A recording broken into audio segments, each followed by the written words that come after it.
Hey guys, how are you all? Welcome back to my channel. If you enjoy, then please like, share and do comments. Swirls of particles. Existence, swirled as the entity moved through the void between worlds, its eyes, or what counted for its eyes, locked in a particular portal, one that opened into a room seemingly made more out of shadow than actual matter. The entity grinned, or what passed for a grin for such a being, as it passed through the opening, its essence proclaiming itself in a pulse of what could only be described as supremacy, with enough strength behind it to force an entire pantheon of gods to grovel at its feet. The sole occupant of the room before it, a man sitting silently on a chair, didn't even twitch. The man wore an expensive suit, probably worth more than 100 middle-class men will earn in a lifetime, with an L-shaped cane made entirely out of a dull gray material on his lap. Though his upper body was concealed by shadows, the man seemed to become annoyed at the omnipotent being before him who could destroy creation itself at will. "I know why you're here, and your idea is crazy. Very crazy." The voice was cultured, its tone light, but guarded, the emotions of the speaker unidentifiable. The entity seemed to grin once again. "Are any of my ideas anything but?" Its voice echoed in the small room, unnatural and inhuman. The man seemed to nod his assent. "Most of them are, though our creation is something between utter madness and absolute brilliance." His hand went to the cane, gently stroking its thick handle as he spoke, fingers brushing against intricate and unidentifiable carvings. "But this time, you may have gone too far. You seek to give to a newborn babe the most coveted power in all existence. There is a big difference between that and kicking crimson into a war world." The entity shrugged, an act that seemed impossible for a formless being, but something it somehow did.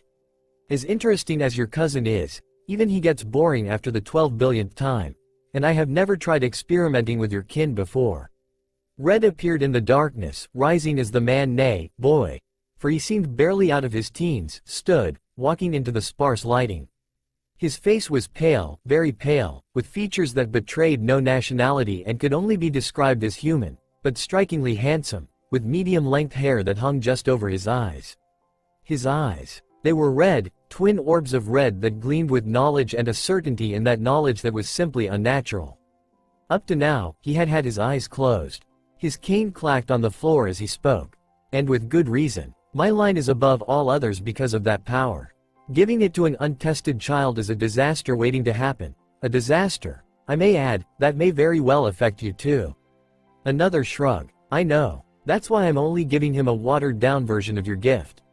Though, the entity seemed to smirk. "I'm sure you already knew that." The male sighed, sitting back down.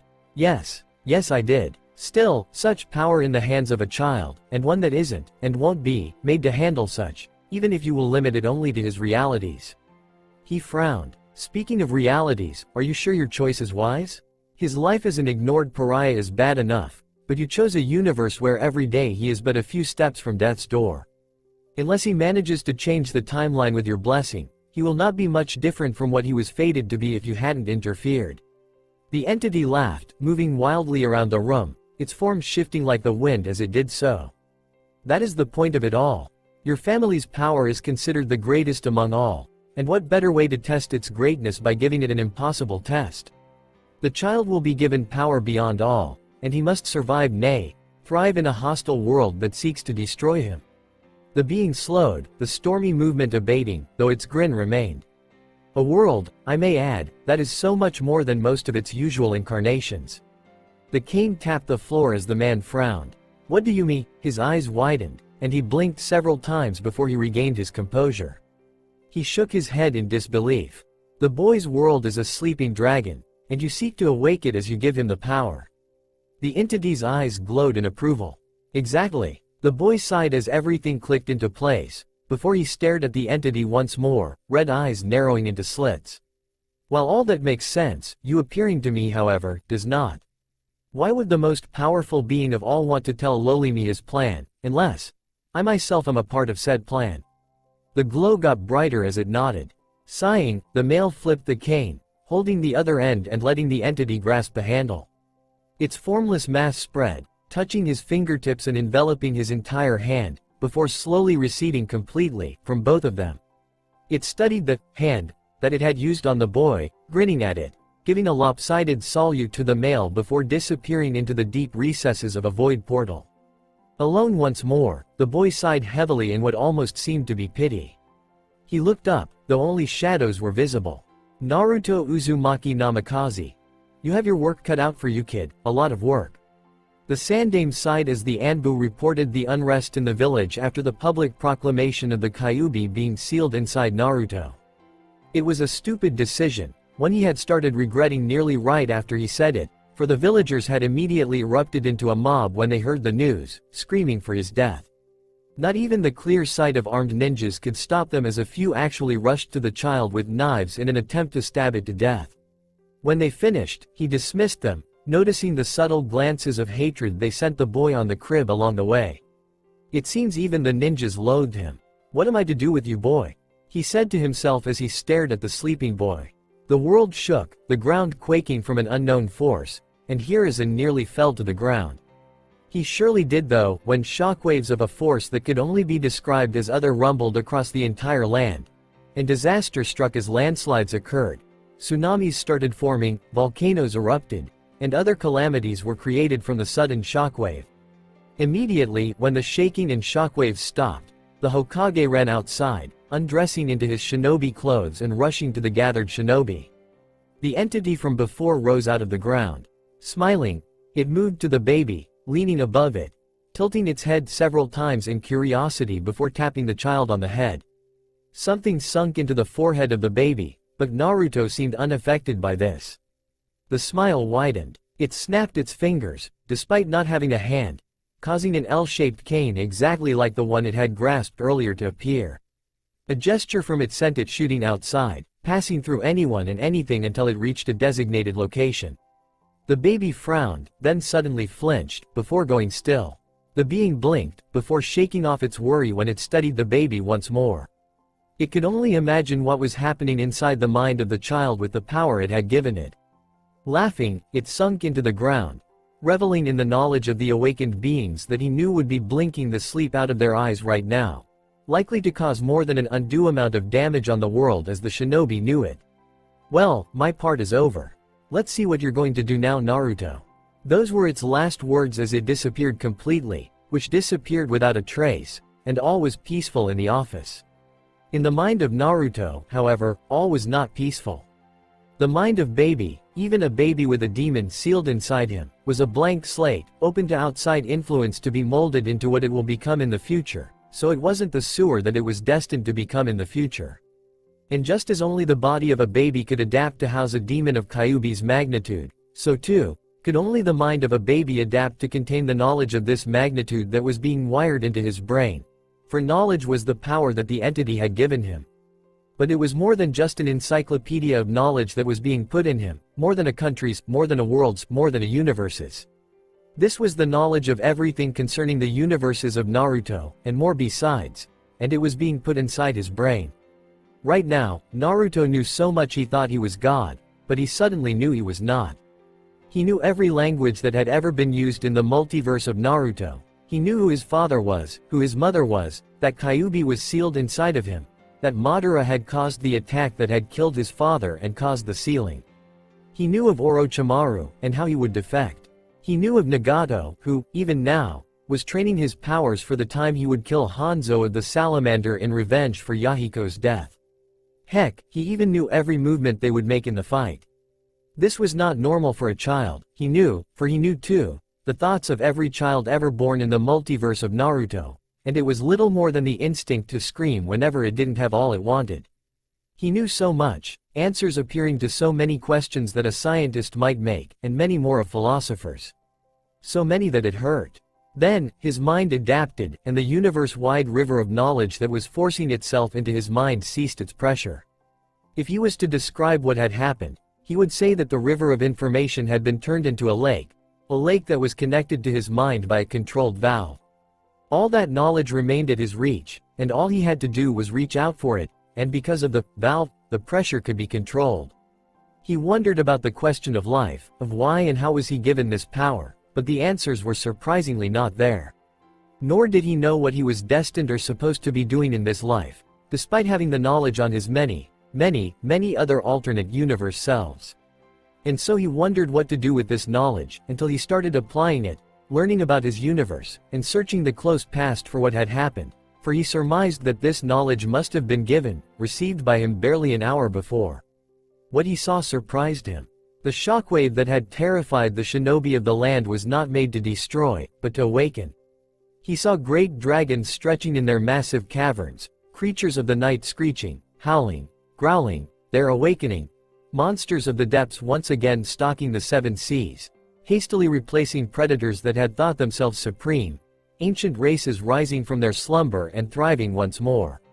His world, it seemed, had had much of its inhabitants sleeping. The ninjas and their people barely scratched the surface.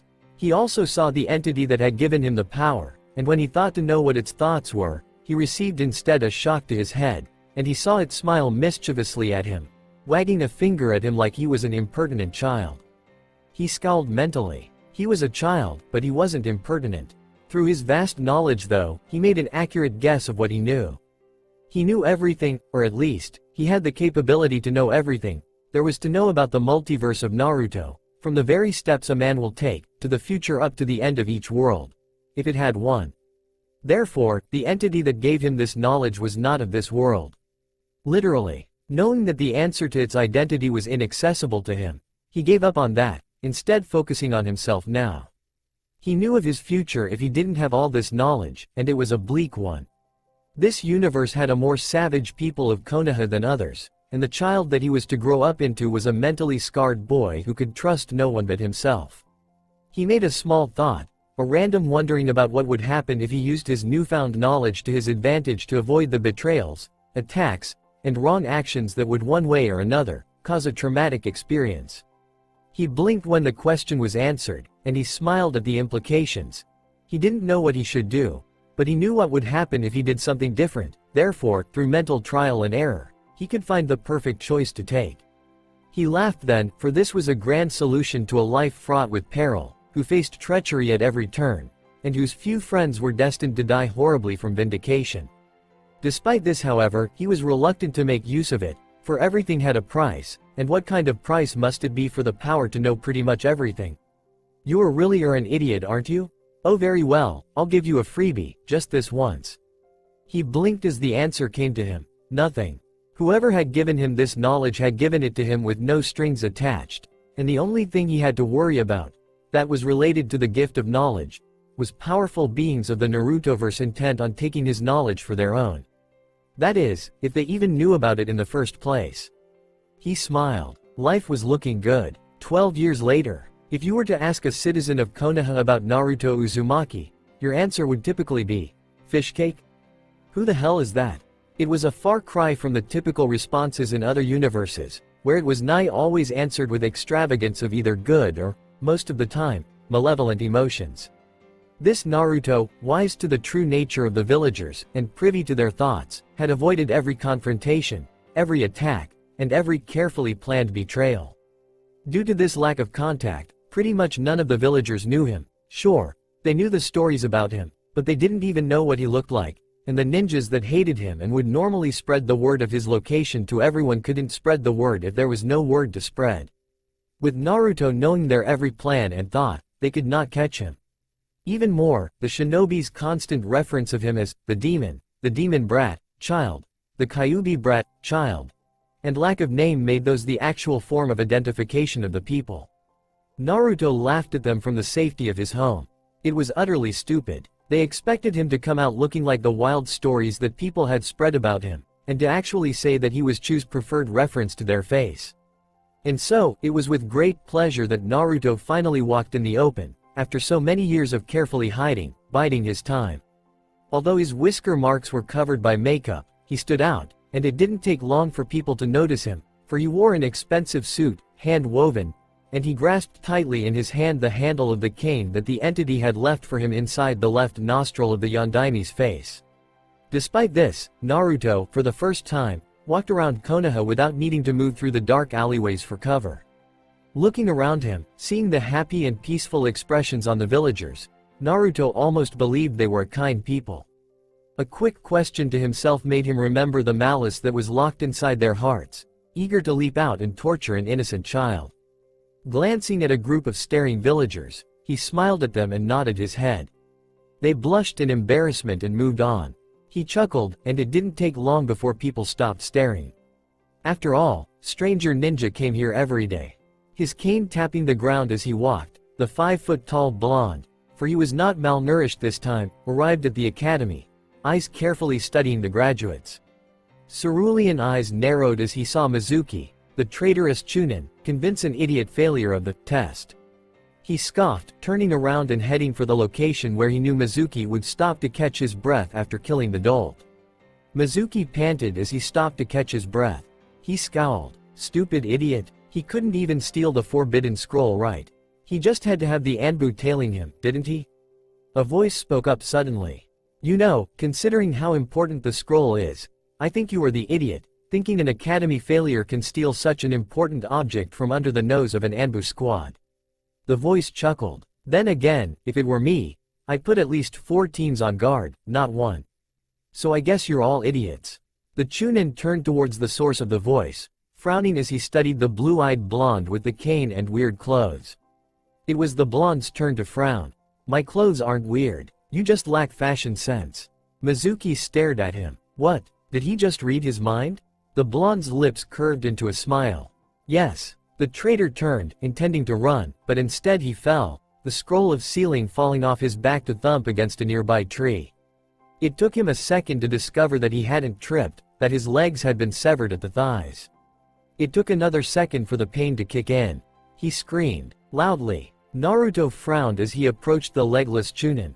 He raised his left hand, which clutched the actual handle of the cane, a section of the other end in his right, which turned out to house a straight blade, one which dripped blood. With a thought, the sheath of the blade fired, making mush of Mizuki's groin area. Naruto smirked sadistically as the screams increased. I would love to do more to you, but time runs short. He muttered, cutting off the arms of the flailing traitor, then flipped him over. His right arm moved with lightning speed and surgical precision, cutting open the body right down the middle, exposing the still beating heart. He stabbed the blade in just the right way that it had enough leverage to be lifted from the open chest, and in his last moments Mizuki saw his very own heart spin in the air, before exploding in a mist of blood. Iruka stared at the corpse of his traitorous friend, fighting the urge to puke at the body impaled on a tree trunk by kunai, chest cut open, exposing his insides to the world. His intestines dangled from the wound, smelling especially putrid in the fresh night air, and Iruka could smell the waste as his body released its bowels in death. He glanced up, and lost the battle, puking his dinner into the ground. Mizuki's arms and legs had been carved into small pieces stuck to the tree to form the words, traitor. An Anbu spoke from behind him, apparently in a conversation.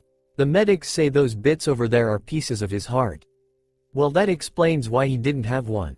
Iruka threw up once more. Naruto sat down on a stool, taking a plate from the counter and placing the cooking meat from the grill on the plate. The chef glared at him. Put that back. Those aren't yours. He chuckled. Let me guess, there's someone who takes them without you knowing but leaves the proper amount of payment, along with a generous tip every other day at around this time.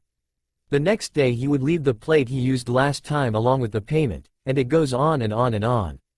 The chef blinked, before realization dawned. He smiled. Ah. Naruto nodded, before focusing once more on the food. That was his main way of acquiring food. With his knowledge, he knew at what time people wouldn't be looking, and he would take what he wanted and leave a payment. The villagers didn't ask questions so long as they got paid. Finishing, he left the payment and the tip that he left there every day, moving to the exit. No one saw him walk out. A swirl of wind, a scattering of leaves. A cane tapping against the wood of the floor.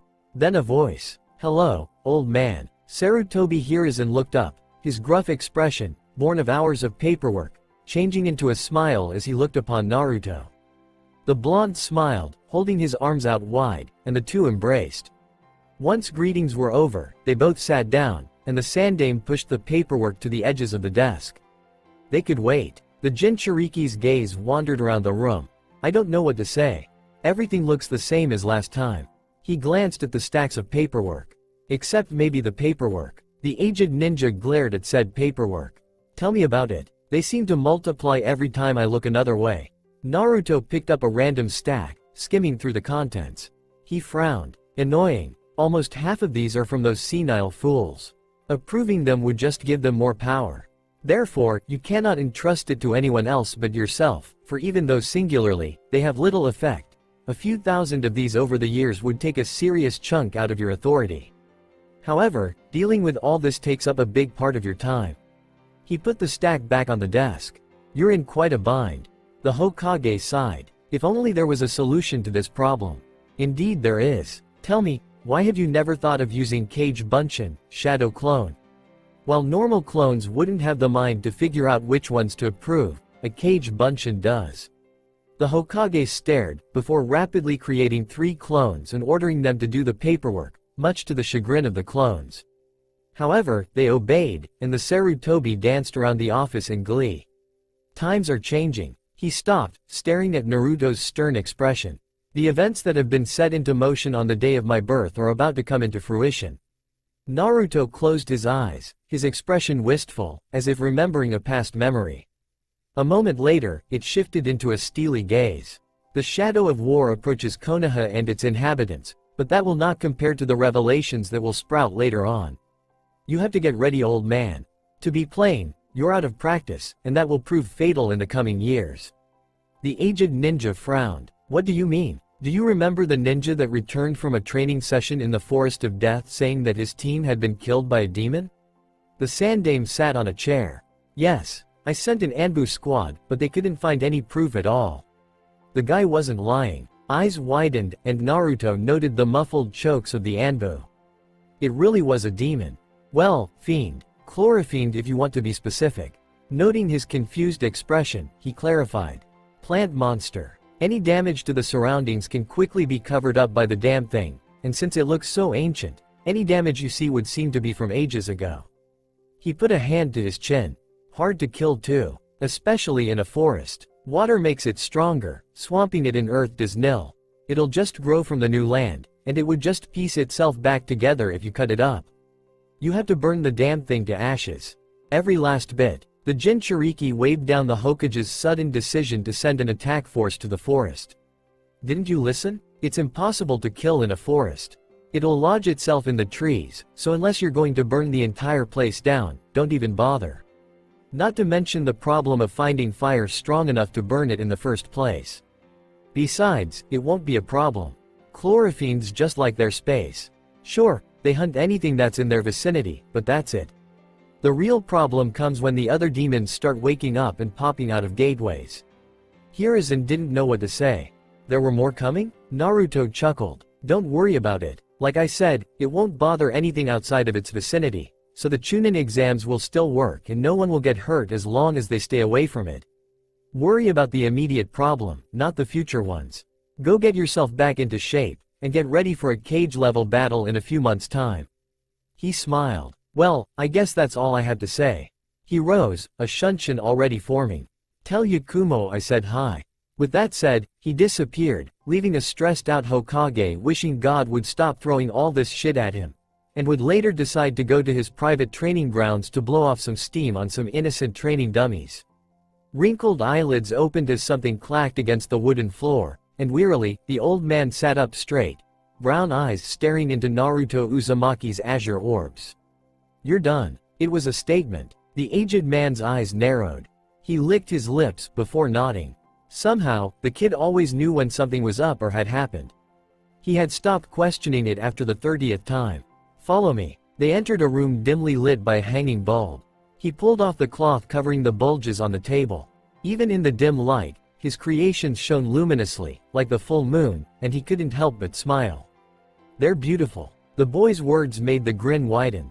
Aye, they are. Beautiful as they are lethal, if the design you gave is any indication. The blonde smiled at the white-haired elder. Thanks, I couldn't have done it without your knowledge on forging the metal. Bah, I have a feeling you know exactly how to shape the alloy. The Jinchuriki chuckled, eyes twinkling. There is a difference between someone who knows every single detail by the book and someone with 50 years of experience. The old man shrugged, leaning on the wall. Either way, that's the last I'm ever going to make. Take good care of them. Naruto nodded, taking the objects and turning away. Don't kill Zabuza if you have to. He's a good kid, just had to be a bloodthirsty one. Another nod, before he walked away. I know. With that, Naruto faded away, and the old man, the creator of the majority of the blades of the 7 swordsmen of the mist, smiled in resignation, knowing that he had left his mark on the world. Trim a garden, paint a fence, babysit the babies in the daycare center, help clean up the Inuzuka clan kennels, or crash, MREOWW. Ah, Tora-kun, once again catch the Fire Lord's wife's cat. The Hokage added without preamble. Sasuke, Kiba, and Sakura twitched, glancing outside to see the dreaded cat bound into the forest for another genin team. Hopefully not theirs, to retrieve. Kiba growled, slamming his hands down on the table containing numerous mission scrolls. No way, old man, I'm done with all that D-rank crap. I'm a ninja, not a maid. I'm not going to paint any fences or babysit any stupid toddlers today. I'll either get a C-rank mission or nothing. This was the sight that greeted Kurenai Yuhi's team. Kakashi nonchalantly reading his porn and oblivious to the world. Sasuke brooding. Kiba growling with his palms on the table. The Hokage raising an eyebrow in surprise. And Sakura and Iruka glaring at Kiba at his blatant disrespect. The Sandame noticed them, and nodded in greeting, turning back to Kiba. Unfortunately, Kiba-san, there is only one C-rank mission available, and I have already promised it to Kurenai-san for her team to undertake. Kiba's jaw dropped. What, are you telling me that they will get a C-rank mission before I do? Damn it, a voice spoke up, light and female. Hokage-sama, may I suggest a joint mission just this once? The first higher-tier missions are important to a ninja's development, and though the payment will be reduced due to being divided between 6 instead of 3, I believe the experience will pay off in the future. The aged shinobi raised an eyebrow at the most talented member of the Kurama clan, putting a hand on his chin and thinking. He smiled. Very well then, I believe your reasoning is sound, and so I approve of the joint mission. Tazuna-san, you may come out now. A door opened, and an old man with a beer bottle came in. He blinked drunkenly at the ninjas. Is this what I have for protection? A bunch of brats? I should get a refund for this. Hey, Kiba yelled, offended. Yakumo's reaction was more subtle, choosing to smile mysteriously as Tazuna suddenly felt a dread chill run down his spine, just as he felt multiple edged weapons prick his body at various vital points, not piercing the flesh, but containing the threat of sudden and merciless death if the wielders so wanted to. A breath whispered at his ear. Best not to insult us again, Tazuna-san, we're ninjas. We are so much more than what we appear to be. Nearly everyone in the room blinked as Tazuna suddenly blanched, before frantically looking around the room for something. Kurenai and the Hokage raised an eyebrow at the smile that Yakumo hid behind a hand. Yakumo skipped to her home, smiling. Her first C-rank mission. One of the first steps to becoming a great ninja. She slowed down, the smile becoming nostalgic as she remembered the one who made it all possible. Flashback. 6-year-old Yakumo Kurama coughed violently, before rushing to the bathroom to puke out her breakfast. Done, she trudged glumly to her bed, despairing at her situation. She dreamed of being a great ninja, and the incredible talent in her bloodline that had been blessed unto her made it seem oh so very possible. But if she had been blessed with great skill and mind, her body was not so graced. She was frail and weak, barely able to do any strenuous actions without resulting into vicious bouts of coughing. She sighed. Her dream seemed so very far away. The door opened, and she blinked as the Hokage came in, smiling. Yakumo-san, there is someone I'd like you to meet, one who quite possibly has a solution for your situation. The words made her eyes widen, the person more so. He stepped out from behind the Hokage, spiky blonde hair moving with each step, unnaturally bright blue eyes studying the room with clarity not normally found in 6-year-olds like him. He looked at her, and she felt her heart stop as something in him seemed to growl? Don't mind it, it will disappear once I leave. Our current problem is dealing with the demon inside you. The steely tone of his words should have sounded comical with the child's voice that he had, especially with the cane he had with him, but it didn't. He sounded like a leader. She blinked as his words reached her. Demon? He nodded stiffly. Yes, demon. He looked her in the eye, and the growling intensified. Yakumo, I will need your trust if this is to work. Do I have it? Very slowly, she nodded. His cane sounded against her forehead, and she dropped like a sack of potatoes. When she woke up, she couldn't see or hear. She had been blindfolded and something was plugging her ears. She didn't panic, because she wasn't gagged, nor was she tied up, and she could feel his hand gripping hers. It squeezed. Once. She nodded. Naruto felt his lips twitch into a smile as the girl squeezed back. She would hold. He lifted the blade of the cane, letting the edge of the unnatural steel touch her neck, checking to make sure her other hand was touching the weak-willed prisoner that he had managed to convince the Hokage to let him use as sacrifice. It was easy to convince him, really. The man was a vile person, a thief, a murderer, and a rapist. Weak-willed that he had broken in the prison in a week. No one would miss him if he died, no one would care if he was killed. After that, all it had taken was the promise of a great ninja being added to the ranks of Konoha, and he had approved. He didn't mind the Sandame's mindset at all. After all, it was true. Some people mattered, some did not. The man didn't. Yakumo did. She flinched when she felt the blade, but didn't struggle. He put a hand on her forehead, and immediately felt it. Ito. The demon in her wasn't locked in a cage. It was more apt to say that Yakumo was in a mental bastion that contained the controls for her body. It growled at him. What are you planning, fleshbag? That I will believe that you will kill the maiden if do not move to the mongrel that you have set for me? It is such an obvious plan, an imp would know of it. Yes. The blatant honesty surprised the demon. You're a thinking demon, are you not? You know I will kill Yakumo if you do not move. Though this will not kill you and only send you back to the pits of Makai. How long will it be before you are summoned or can go back once again? A long time, even for a demon. Azure eyes twinkled, and Ito growled at the last statement, which was true. You are not a patient demon. The elder Nen, with me just getting used to a mortal coil, he will manage to kill me. Naruto ran a nail down and then horizontally at his chest. An oath. He and any other ninja will not attack you. It growled. The action was genuine, so what was the catch? Choose Ito. If you don't move, I will kill Yakumo, and you will be sent back to hell. For until someone bothers to write your name somewhere and a mage tries you out, or until you gather enough demonic energy to break the barrier between worlds. If you do move, then you have my oathed promise that no ninja will attack you, and you have a human so weak-willed as to only require a mere step to take over. The demon hesitated, and Naruto let the blade dig into the skin, drawing blood. It moved. The man convulsed, and Naruto stared apathetically as his features changed, darkening and turning into a demonic caricature of what it once was. He lifted the blade, putting it at the neck of the possessed whelp. The eyes opened, glaring at him, radiating a sinister red light. You seek to kill me with such a puny blade? That was your plan? To make use of the loophole of the oath, as you are obviously not an official ninja. Its eyes narrowed. The best you can do is to send me back to hell. Naruto moved the blade lazily, and it passed through its neck with utterly no resistance, as if it was still moving through air. It was a sharpness that the demon couldn't predict. But it was more than that. The demon screamed, even as it was destroyed, truly destroyed.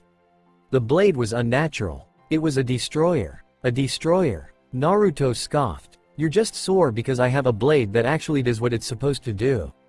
Cut like no one's business and destroy, truly destroy, what it cuts. So I take it that you're done? The blonde glanced at the Hokage, who had been waiting behind the door. Yes. Her body will now stop deteriorating. I have already given you the instructions on what herbs and food to give her and how to cook them. As for the ones they cannot get hold of, I will acquire them myself. He took a napkin, gently cleaning the blade, before putting it back in its sheath. The first thing she heard when the beeswax was removed was his cane clacking against the floor as he walked out. She stood up, instantly noting how fresh she felt, secondly noting the headless black body of the demon.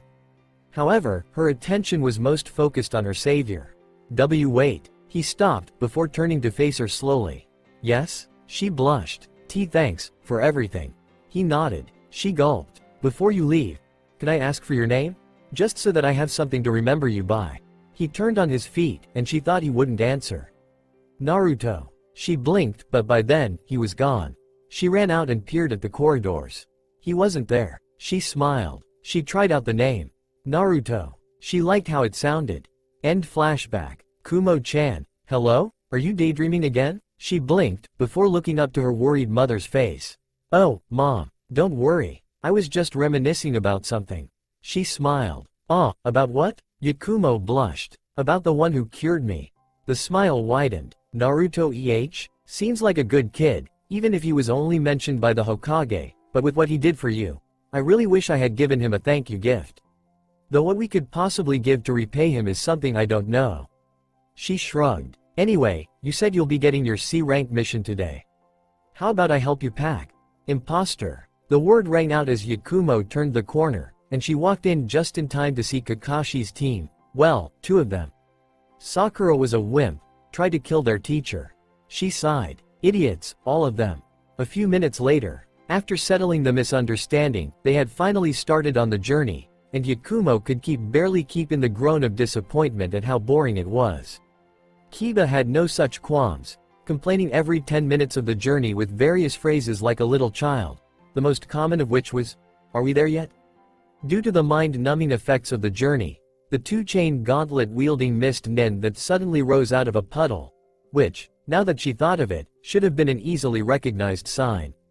After all, it hadn't rained in days, was completely unprecedented. Them ripping apart Kakashi was even more of a surprise. However, she still maintained enough of her mind to go into a fighting stance and step in between them and the client. Sasuke threw a kunai at them, which was deflected by a swipe of their claw gauntlets, while Kiba's Gatsuga, drilling fang, was easily evaded.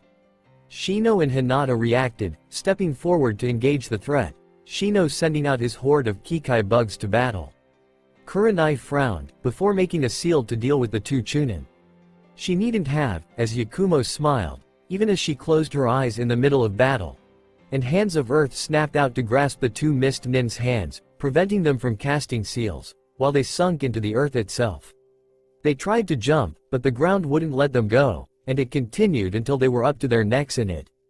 Kurenai blinked. So that was the Kurama clan Kekkei Genkei. Kakashi reappeared, apparently not at all dead. Though Yakumo already knew this when she saw that it was really wooden parts that had been ripped apart, and proceeded to interrogate the mist nins in the foliage to find out the cause of their attack. There were multiple screams for half an hour, before they were abruptly ended. Sakura looked green all the while. When Kakashi returned with the information he got from the Demon Brothers, they had Tazuna admitting to his reason for hiring them. That of Gato the shipping magnate draining the country of its wealth, and of the bridge that would lead to their freedom but needed their protection to finish. After much pleading from Tazuna and enthusiastic cries from their students, the teachers finally agreed to continue the mission, despite the danger, on the condition that they would be paid the rightful amount after the country recovered, and the journey continued. Kiba sniffed the air, before suddenly throwing a kunai into the bushes. Everybody snapped into a stance, except Tazuna and certain weak genins of course, cautious to any danger, and Kiba slowly reached in to pull out a bunny? Kiba you baka, you had us all worked up for a rabbit, the pink-haired harpy screeched. The Inuzuka scratched the back of his head on embarrassment. Sorry, I thought it. All the while Kakashi had been thinking, a white rabbit? Odd, that's not in Ciso. His eyes widened. Get down. He pulled the bridge builder and Sasuke down with him, even as the massive Zanbato whirled out of the trees, cutting through where their heads had been an instant ago and lodging itself on a particularly thick tree. A bear of a man appeared crouching on it, dressed in camouflage pants, with the lower part of his face covered with bandages and a lopsided scratched mist hide. The moment he appeared, killing intent practically swamped the battlefield, and Sasuke choked, eyes widening in fear, his kunai inching for his throat to end his life if it would stop the dreaded feeling. Kakashi's hand snapped out and grasped his hand. His eye curved into his signature eye smile. Don't worry, I'll protect you. Sasuke recovered, and pretended he didn't just try to kill himself out of sheer terror. Yakumo scoffed, arrogant bastard, before putting her attention back on the enemy. The bandages crinkled as the man grinned menacingly, eyes twinkling in macabre amusement and barely concealed bloodlust. Sharingan no Kakashi. The white-haired man's eyes narrowed. Zabuza, the demon of the bloody mist. Sasuke frowned. Sharingan? Why would Sensei have a title like that? Get back, this guy's beyond you three. Kurenai, help me here. Team 7's Sensei muttered, and they obeyed, moving to guard the bridge builder, who was shaking in his boots right now. He tilted his headband upwards, and Sasuke stared at the Sharingan eye. A Sharingan? But, how? Zabuza laughed, pulling out the Sharingan at first sight. I'm honored. He glanced at Tazuna. I was about to propose that you give the old fart up and I won't hurt any of you, but I guess that's out of the question now. He made hand seals. Alright then, hidden mist jutsu. The already thick mist spread, enlarging, spreading everywhere until they could barely see their hands if they waved it in front of their faces. Zabuza's voice rang out from the mist, booming all around them, causing a terrifying effect. There are 8 vital points in the human body: heart, jugular, liver, spleen, spine, brain, throat, lungs. His voice abruptly stopped, and everyone blinked at the sudden lack of killing intent. It returned, twice as great, and everyone gasped at its sudden return, even as he finished with a shout. Which one shall I take? Kakashi's eyes widened in realization. Shit, he's heading for the bridge builder. Zabuza appeared behind Tazuna, Kabikari Hucho, head-cutting cleaver, lifted for a bone-crushing downward slash. Kakashi managed to get there in time, reinforcing twin kunai with chakra to block the blow. Even then though, cracks spread throughout the weapons, and he was already kneeling on the ground with the effort of the block. The Nuke Nin chuckled, glancing at the clone behind him. Kakashi scowled. What's so funny? I've got you. The clone stabbed with the kunai, and Zabuza fell as a puddle of water. Mizu Bunshin, water clone. The Zanbato cut left, then downward, parting both Kakashis in half.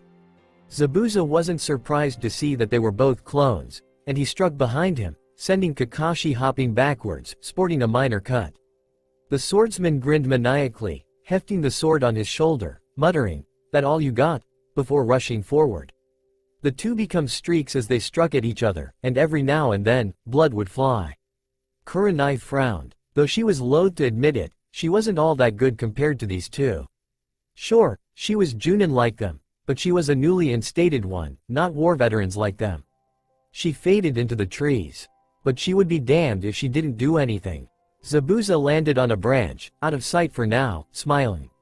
Hey, Kakashi's gotten rusty. This'll be a cakewalk. Oh really? The female voice was a surprise, and Zabuza growled as he felt his muscles not respond to his thoughts, even before the trees grew to entangle him and the red-eyed woman appeared with a kunai, intent on ending his life. He calmed himself forcibly, sending out a rigid pulse of chakra, and was pleased to hear her surprised gasp as the illusion broke, and his punch sent her tumbling away. Before he could do much more though, the copy nin reappeared, and they were back to striking each other at high speeds. He relished the surprise on his face when the water suddenly moved where he landed, and he was incased in his water bubble by a water clone, unable to escape and set to eventually drown. He landed on the shore, where he stabbed Kabikari Hucho into the ground, eyes closed. Kurenai, having put him in a genjutsu, didn't expect him to suddenly lash out, hand grasping her neck and squeezing like a vice, strands of water keeping her hands from using any hand seals and escaping. Yakumo furrowed her brow when she saw the situation. They need our help. She glanced at her team, then at the other one. If we don't do anything, they'll die. Are you with me? They nodded, and the 3 males charged after a quick explanation of the plan, leaving the females to defend the client. Kiba and Sasuke engaged the water clones that Zabuza had summoned, using fireballs and drilling fangs to destroy a few of them. Shino unleashed his swarm, covering the air in a fog of insects. Sasuke jumped into the air, taking out a Fuma shuriken and throwing it at the Zabuza that held Kakashi in the bubble. Let it be noted that the shuriken had passed through the swarm. The clone caught the shuriken with its free hand, but didn't expect the bugs that had hitched a ride on it. Though not as easily dispelled as shadow clones, water clones were still very easily dispelled, and a stabbing thrust by an Aburame-sized beetle would certainly do the trick. Zabuza, the real Zabuza, pounced away as Kakashi slashed at him with a kunai, leaving an oxygen-starved Kurenai heavily gasping for air, but alive. He landed on the far side of the lake, and started making hand seals, Kakashi copying his movements. He growled, speeding up, but Kakashi kept up. How are you doing this, you one-eyed monkey? Kakashi finished his sentence calmly. Another growl, before they finished at exactly the same time. Water Dragon Jutsu. The water rose up, turning into twin gigantic dragons of water.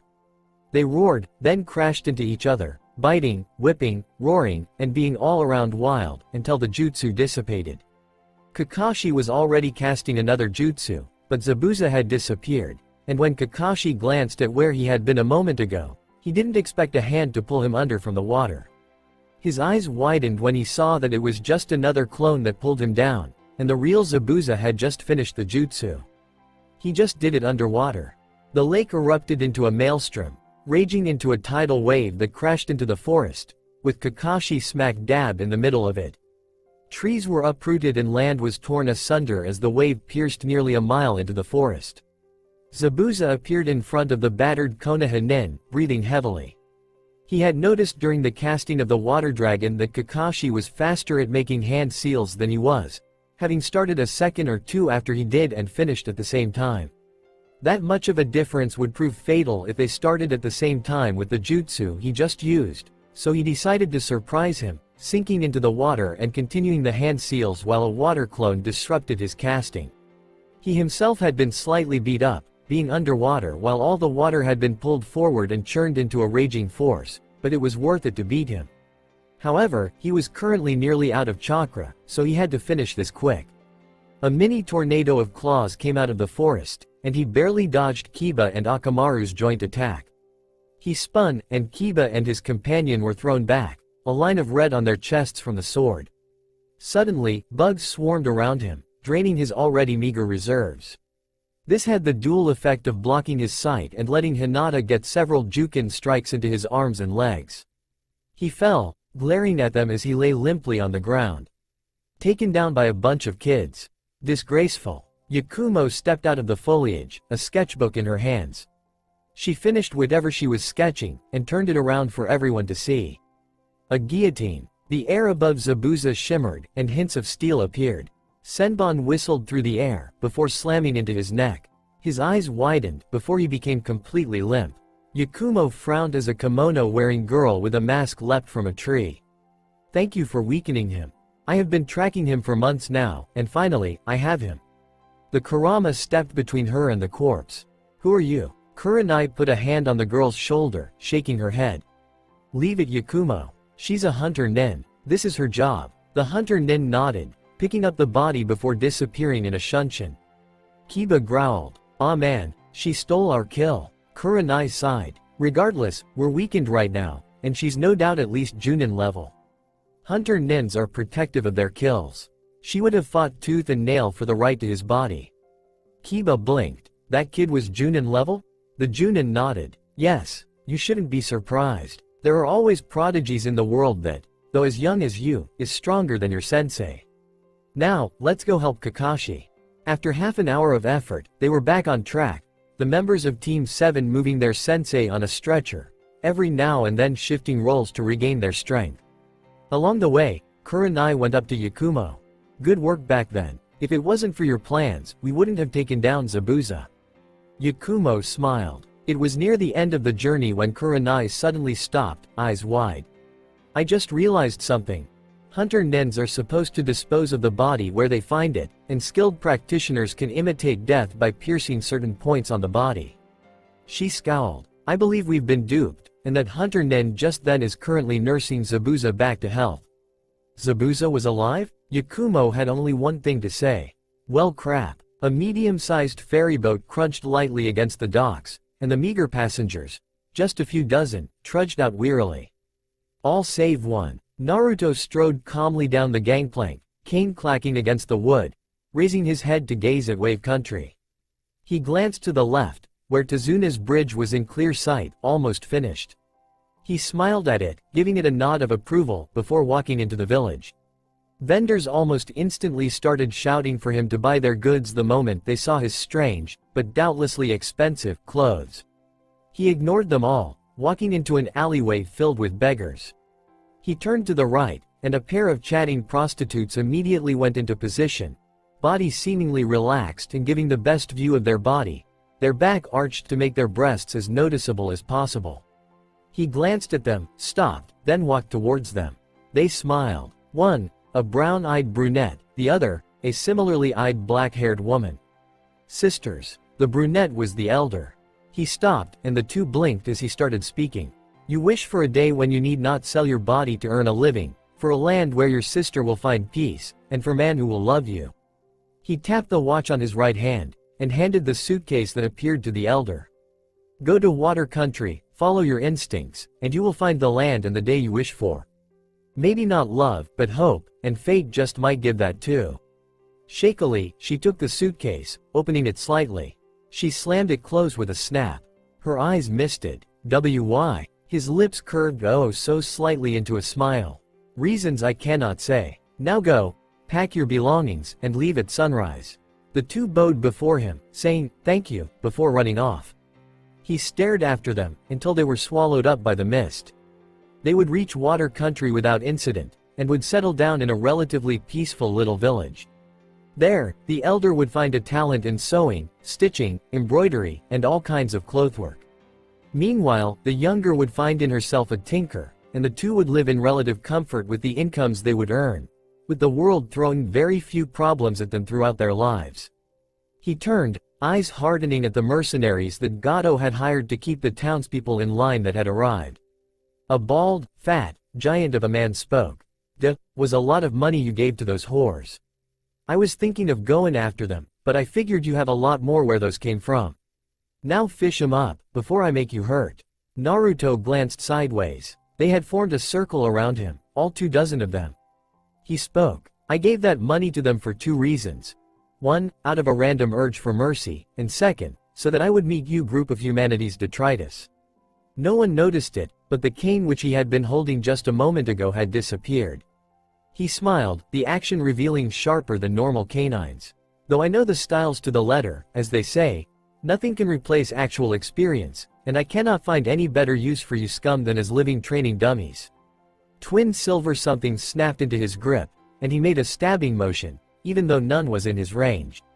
Part of the silver object shot out of his hand, connected to the handle by a metallic cord, burying itself completely into the fat man's chest as blazing fire chakra snarled through the core of the cord, though none could see it due to being inside, reaching the blade. It burst into an inferno, and the man screamed as the burning blade blazed, until he fell, turning into ashes in seconds. The blade snapped back, attaching itself to the hilt, ready for another throw, in an instant. His arm moved, and this time the blade and cable wrapped around two men.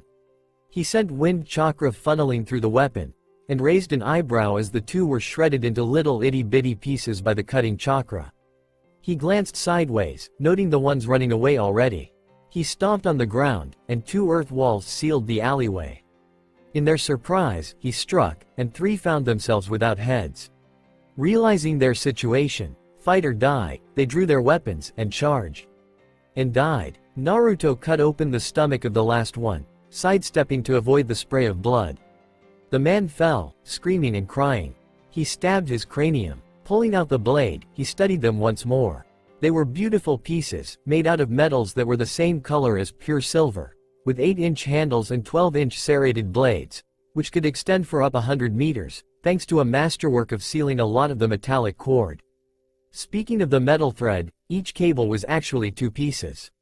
The core of the thread was an extremely chakra-conductive metal, surrounded by a porous alloy that would allow chakra to escape but not to get inside. Same was with the blades. The result of this was that any kind of chakra-sensing maneuver, be it dojutsu, ijutsu, such as Sharingan or Byakugan, skill, or technique wouldn't be able to see inside it to see if he was pumping chakra through it, but he could still release chakra through the blades or cord. Though if he did release chakra through the porous metal, it would be seen. He wiped the thick, serrated blades on a man's shirt, before sealing them back and taking out his cane. A tap, and the earth walls went down, and he continued walking, only this time, he had some well-needed experience on using his new weapons. A family member fell ill, dear? The cultured voice was a surprise to hear anywhere in Wave Country, where nearly everyone was a rough-spoken commoner, even more so in a forest. Haku slowly rose from the ground, dusting the dirt off her kimono and blinking at the strange man in the strange clothes with a cane. Yes, I'm searching for herbs that will make him feel better. The blonde man glanced at the basket, raising an eyebrow. Impressive knowledge of botany. Would you mind if I helped? No, not at all. He smiled, moving to a small patch of green-flowered purple-leaved plants. Crush these into paste and put a pinch of it for every cup of water in boiling water for 20 minutes. They accelerate the body's natural regeneration by at least 3 times, though the patient must not do any strenuous activity during the period of recovery. Haku blinked, before daintily taking the plants. I didn't know about that.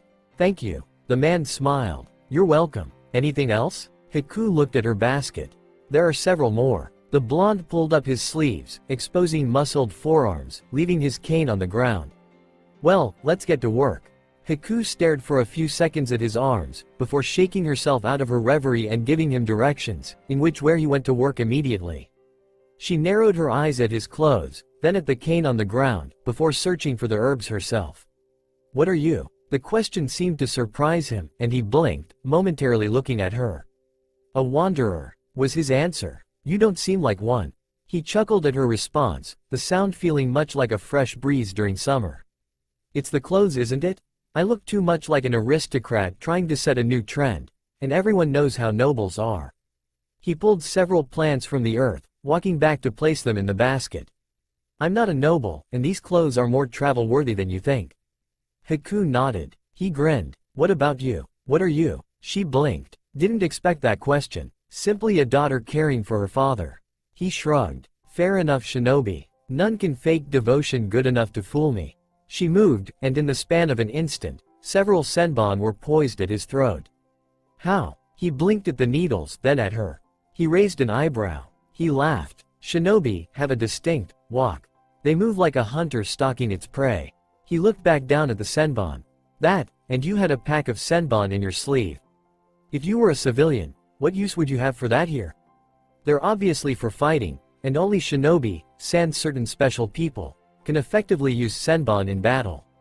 He glanced at her skeptical eyes. I'm a wanderer, dear. You don't think I would have survived traveling alone in the world with all the highwaymen it had without any training or protection, do you? Slowly, Haku moved away from him. Forgive me. I acted too harshly. He laughed. Dear, other nins have even worse reactions.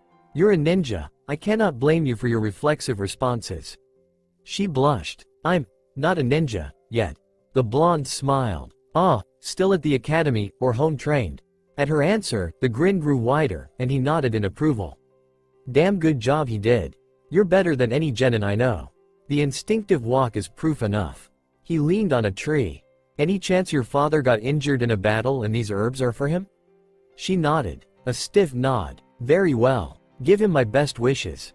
Forgive me, but I have to move now, wandering and all that. He walked back to the road and continued on his way. When Haku glanced back at him, he had already disappeared, and she chuckled. Interesting person. He's probably another one of those wandering ninja. Who knew they would be so interesting? With that, she stood up and walked back to Zabuza, who had arranged backup from a certain old acquaintance to help in dealing with the 2 Junin and their teams. Naruto chuckled as he walked. Haku. He liked how easily the lovely name rolled across his tongue. Haku was a wonderful individual, a spot of virgin snow in a world of black ash. Very rarely in other universes was she a bad person, if ever. His eyes steeled. I won't let you die. I have only one chance, and I'll make it count. He moved faster, slowly accelerating, until he wasn't even a blur anymore, just the barest whisper of the wind. He stopped at an empty shore, azure eyes scanning the waters. Come out. You can't hide from me. For a moment, it seemed that there was nothing there. Then their weapons rose, multicolored armaments made from materials found only in the sea, then the wielders themselves. Blue-skinned lavender-eyed sea nymphs stared at him in fascination, lightly armored and wielding swift weapons like scimitars and daggers. Light bodies rippling tantalizingly with every movement, trailing watery ghostly filaments. Multicolored scaled nagas slithered across the sand, leaving trails much like snakes, though some could apparently turn their tails into legs, carrying long weapons, from spears, to tridents, to bardiches. Last of all, the mermaids. Similarly scaled like the naga, from the midriff and up, they could have passed for humans without the scales, if with unusually thick and long hair and strange eyes, but downward on, they had tails of fish, strong and powerful enough to make them outrun sharks or barracudas. The moment they stepped onto dry land though, their tails changed, splitting into 2 scaled legs. Some almost stumbled from the sudden transformation, but quickly recovered, unsheathing heavy melee weapons like broadswords and axes. Amazons of the sea they were, after all. He smiled at them, very slight and nostalgic, as if seeing an old friend. He bowed deeply. An honor to meet you all. It appears that the treaty is still in effect? Merpeople and Nagan eyes narrowed, and some spined Nagas bristled said spines. We're not like your kind human.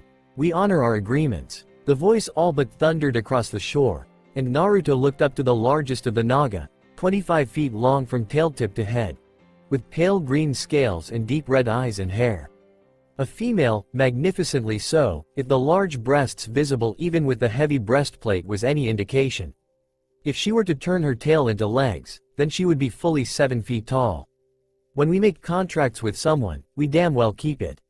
He glanced at the mermaid queen, the magnificent crown on her head betraying her position. Piercing green eyes glared at him malevolently, while shimmering cyan scales glittered in the sun, and bright blonde hair that reached down to her buttocks bounced like the waves with each step. A sharp contrast to the comparably drab bluish-gray full plate she wore. 6 feet tall she was, the great sword she lifted in one hand with ease fully a foot longer than she was tall. Amazons of the sea indeed. Naruto blinked when light blue arms circled his neck, trailing across his chest, even as something soft pressed against his back. A breath that had much in common with a refreshing ocean breeze ghosted at his neck. When the other party breaks them though, her breath turned harsh, like the water of the Arctic depths. Not even the gods will let them escape our wrath. The body faded away, and reappeared beside the Naga queen. She was 2 inches short of 6 feet, with the most intense purple eyes he had ever seen and long lavender hair that rippled like the ocean itself. She was set in a provocative position, the thin white gossamer dress she wore enhancing her figure more than hiding it. She smiled, the smile promising the fulfillment of your wildest fantasies if you pledged yourself to this female. She was a walking temptation to man, typical of a nymph queen. He noticed he was staring at her chest, and with a supreme effort of will, tore his gaze off it. He noticed her smile at the effort it took him to do so. Damn, resisting women is harder than I ever thought it would be. Speak your business, human. If we like it, we might just let you live. The mermaid queen muttered, though it was loud enough to be heard by everyone. I wish to establish a treaty, possibly an alliance, between your races and mine. The response was immediate. The queens visibly recoiled, before brandishing their weapons, their subjects doing the same, growling and spitting at him. He moved, suddenly in front of the mermaid queen, and before anyone could react, he grabbed her greatsword by the blade and thrust it at his neck. It grazed the skin, but stopped short of piercing his jugular, and he looked the green-eyed queen in the eye, taking note of her shaking hands, which were struggling to keep him from plunging it deeper. Even now, he was still pulling at it. Why did you stop me? With your response, I thought you were going to kill me anyway. She growled, then wrenched it away without causing a fatal wound. She chuckled. Fool, you're this intent on our attention? Very well, you have it. Tell me how you're going to be different from every other human we've met. The Naga growled. What are you saying, Ymil? He's a human. Hasn't the years taught you anything about them? Something exploded, and they looked at the direction of the sound. A large tree had fallen, burning. It was ashes in seconds. Naruto breathed out the last of the smoke from his mouth. The humans of this world have forsaken many of the old ways. The new way they have taken, however, may be even more dangerous. He turned back to them. They have turned into hunter-killers, assassins and thieves, with the power to call upon all the elements for destruction. What you have seen just now is a Genin-level attack. An attack from the lowest tier of warriors they have. The next level, Chunin, can be likened to a lieutenant, if a lieutenant can ever be as powerful as a general. He looked at their shocked faces, staring unbelievingly at the swift destruction of the tree. That much heat would prove fatal to a lot of them. They have tens of thousands of Genin, thousands of Chunin, and hundreds of even higher-level warriors that can summon beasts as gigantic and powerful as dragons. The best are monsters in their own right. One I know can summon a god of death at will. Faces paled. Impossible. A god of death working for a mortal? The Naga queen couldn't believe her ears. His face hardened, and they found nothing but the truth in his expression. I do not lie. This is what they have developed their art into. An alliance isn't just for us, it's for you too. Humans have always been suspicious of those not of their own species. Now, with your kind known only in the myths, your return will be welcomed with war." The mermaid frowned. "If your kind has become so powerful, what need do you have for us?" Naruto smiled, and gestured to the waters. "The ocean. So far, none have developed a way to traverse the depths effectively. Though on the land, you may be outmatched, on or in the sea, you are invincible." The Naga smiled. "Exactly. We're invincible in the sea. Why would we need an alliance with your race? So you no longer wish to step on land? Ever?" Naruto questioned. The question shocked her, and she scowled. Her race was reptilian. They belonged in the land as much as in the water. "He got you there, Tomulus." The nymph jibed. The reptilian queen growled. "Shut up, Serena. What is your decision then?" The Jinchuriki asked. The queens looked at each other, before nodding. "Very well. An alliance it is," Ymil answered. One of his knives snapped out of his sleeve, and before they could say anything, he slashed open his palm. Bright red blood welled out of the wound, falling to the ground in steady drops as he intoned in a voice that seemed to resonate with each word. As he spoke, something that they could only describe as a depression on the universe itself formed, with him at the center. "With my blood, I swear on my honor and my soul, that until I breathe my last, I will aid your kind, from any and all threats and difficulties. I will abide by the rules of the treaty, and may my soul be damned to eternal damnation if I go back on my word." He finished, and it felt as if the world itself had stopped. The last echo of his voice came to an end, and the depression lifted, leaving everyone with an uneasy sense of vertigo. By the time he was finished, the wound had closed, and he wiped the blood off with a handkerchief. The queen stared at him. Tomulus gulped. "A blood oath? Not just any blood oath. That was a blood oath as high and binding as the coronation of a great monarch. If this is what it takes to earn your trust, then it is but a small price to pay." He smiled. "Thank you for your time and patience. You won't regret this choice, I promise you." Tomulus furrowed her brow. "What now? Do you introduce us to your leaders?" Naruto's answer was a laugh. "Of course not. I have a lot of things to do before I can introduce you. A country to save, a rebellion to lead into victory, and a leader to knock out of an illusion. For now though, lay low, and avoid being sighted. Worry not. It will take but a few months. I will contact you for the meeting." Slowly, they nodded, and a minute later, they were gone, as if they had never been there in the first place. Naruto sighed deeply. His hands were shaking as they gripped the cane tightly. It appears that even knowledge has its limits, and is not a replacement for actual experience. He frowned. "My plans may be harder to put into action than I thought."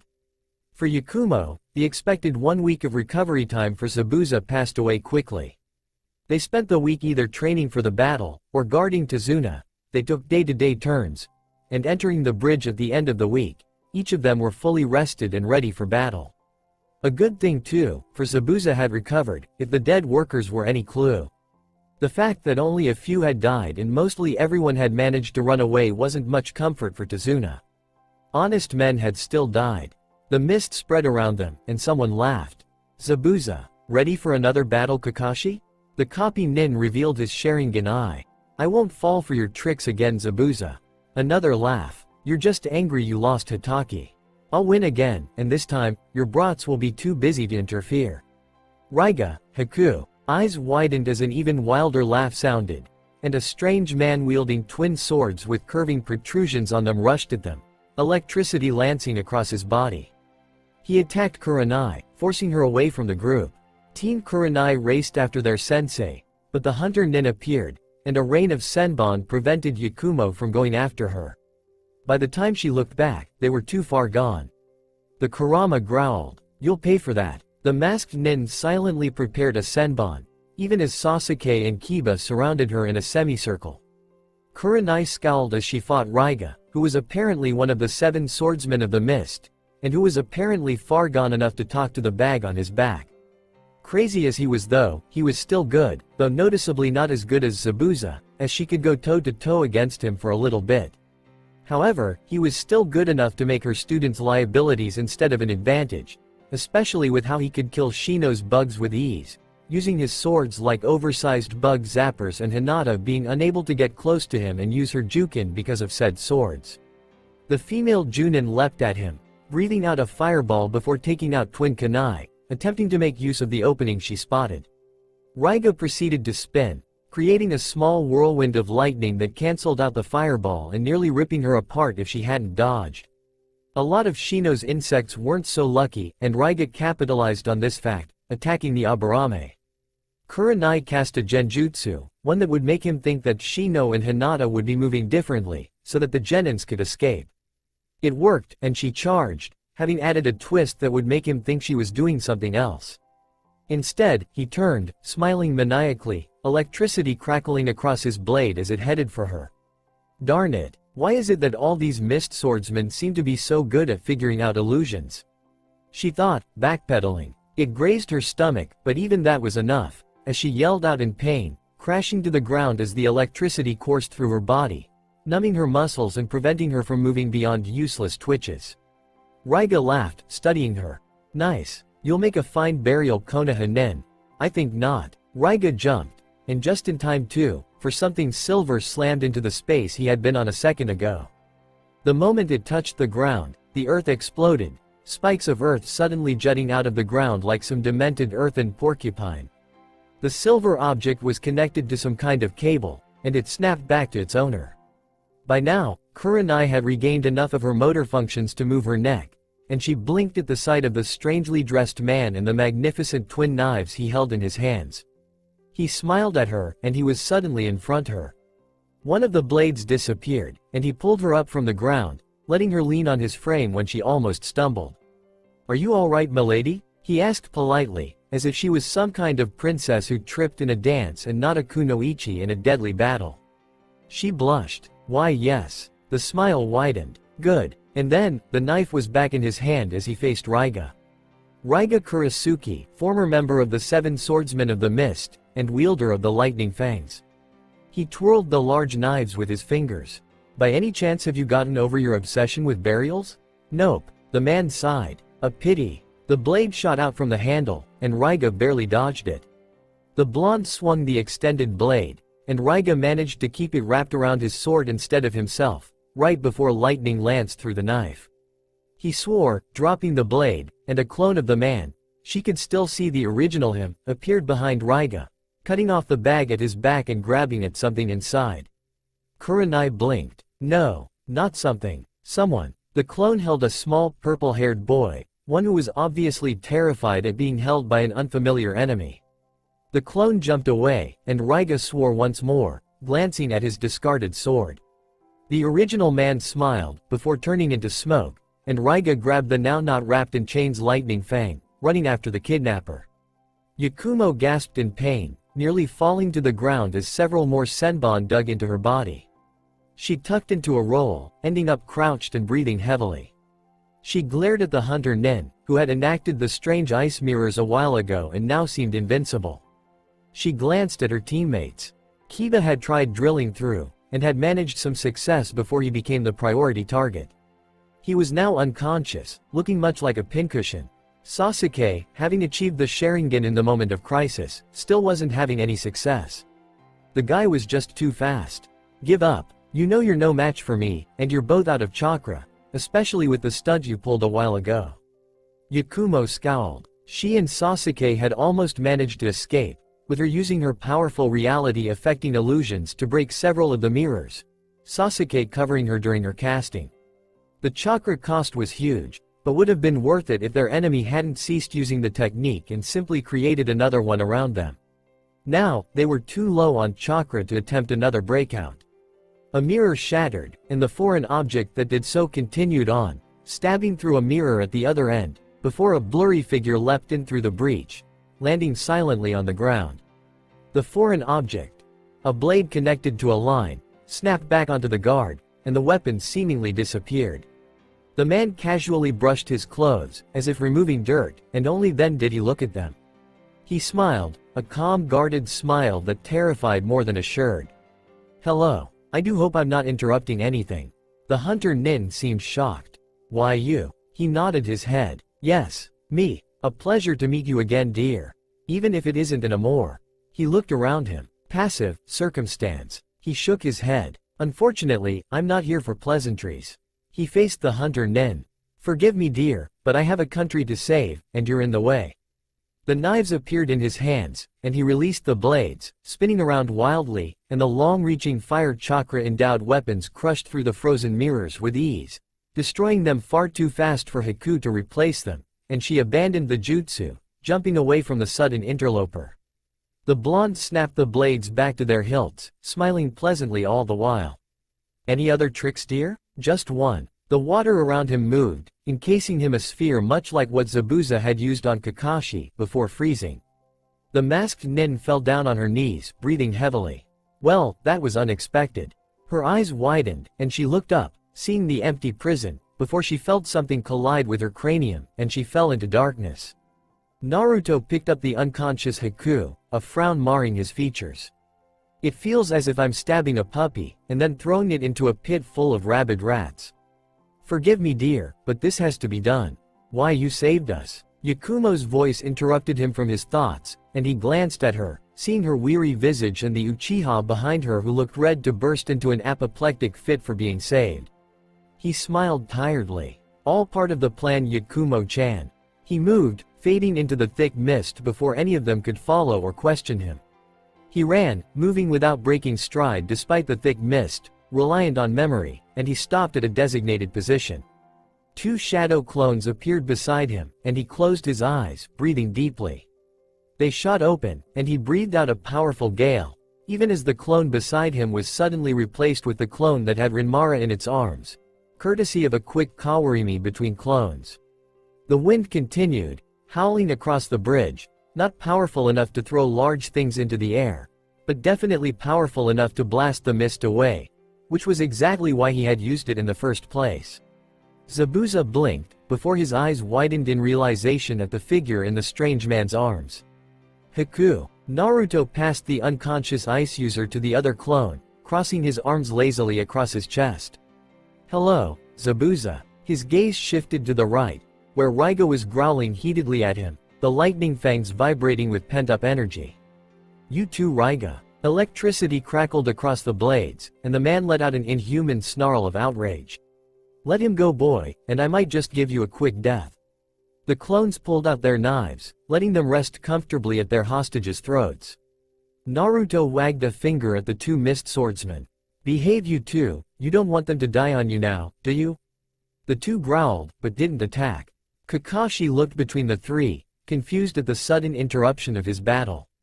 What's happening? A hand grabbed his shoulder, and he almost struck, before he noticed it was Kurenai. She had a finger on her lips for silence. Wait, don't interrupt. I think he's an ally. She whispered. He nodded, deciding to see how things will turn out. What do you want? Zabuza muttered, eyeing the clone holding the unconscious Haku with trepidation. The blonde smiled, the action resembling a cat's as it cornered its prey. Your deaths. My goal is to save this country from Gato, and that can never happen with you two in the way. Zabuza growled. What? What makes you think we'll just give ourselves up like that? He took a step towards Naruto. The clone holding Haku let the blade prick her skin, drawing blood. Zabuza stopped. That is why. And though I could have just asked for you to abandon your mission or to bribe you to my side, I don't believe they will work. You are Mist Nen. You complete what you have been tasked to do, or die doing it. Bribes won't work, and keeping you on my side through a hostage is just asking for you to make a plan to kill me while rescuing her. The azure eyes narrowed. The only certainty is death. The bandaged swordsman was shaking in fury, and for a while, it looked as if he was going to charge the blonde and damn the consequences. Then, he calmly let his sword drop. He sighed. You're right. Promise me this though. You'll take care of Haku, alright? Raiga's proclamation made Zabuza's stomach clench in fear. You think he'll just roll over and die just like that? The lightning user looked at Rinmara. I like you, kid, I really do, but not enough to make me give up my life for you. He looked at Naruto. I'll kill you, boy. I'll kill you and make you scream while doing it. Raiga, no. He ignored Zabuza's warning and charged. Naruto sighed. I guess it was inevitable. The clone holding Haku moved, appearing beside Zabuza and handing the unconscious ice user to him, which was the only thing that stopped Zabuza from slicing him in half. The real Naruto smiled at him, before engaging Raiga in battle. The silver blades flashed into his hands, and he released both blades, funneling fire chakra through them and thrashing them around like whips, turning the falling rain into steam and the ground into patches of wasteland wherever the blades impacted them. Raiga dodged the weapons with effort, landing out of their effective reach and throwing several lightning bolts at the blonde. Naruto sidestepped the attacks, momentarily taking his concentration off Raiga. The swordsman capitalized on this, as thunder crackled overhead and a lightning bolt slammed onto him, encasing him in a cocoon of energy. Grinning, he charged the blonde. The Jinchuriki sighed, letting the blades return to their hilts and meeting the lightning user head-on, funneling wind chakra through his weapons to dampen his adversary's overwhelming advantage. Raiga's blade slashed the air in an overhead swipe, and Naruto sidestepped, stabbing at the same time. The other lightning fang batted it away, but Naruto swung his other blade horizontally. Raiga pounced away, giving his enemy no time to recover. Naruto turned the swing into a spin, and Raiga barely managed to block his attacks as he spun like a cyclone, his silver blades slamming into his at such a rapid pace that it turned into a single long note of pinging steel. Raiga found an opening, and he stabbed, lightning encompassing his sword. Naruto tucked into a roll, ending it in a crouch several meters away. Raiga grinned at the blonde's impassive face. "You're good." Naruto simply stood, holding his forearms in an X as he got ready to charge. "Let's finish this." The time for testing the waters was over. The new nin laughed, before indulging him, rushing the blonde. Naruto did the same. Blades flashed when they engaged, and everyone, Haku had been awakened by Zabuza, stared, transfixed, as the two fought. Sparks blew each time their blades met, their arms mere blurs as the two fought to the best of their ability, cutting and slashing, slicing and dicing, blood flying every now and then. They spun, separating, and they gasped.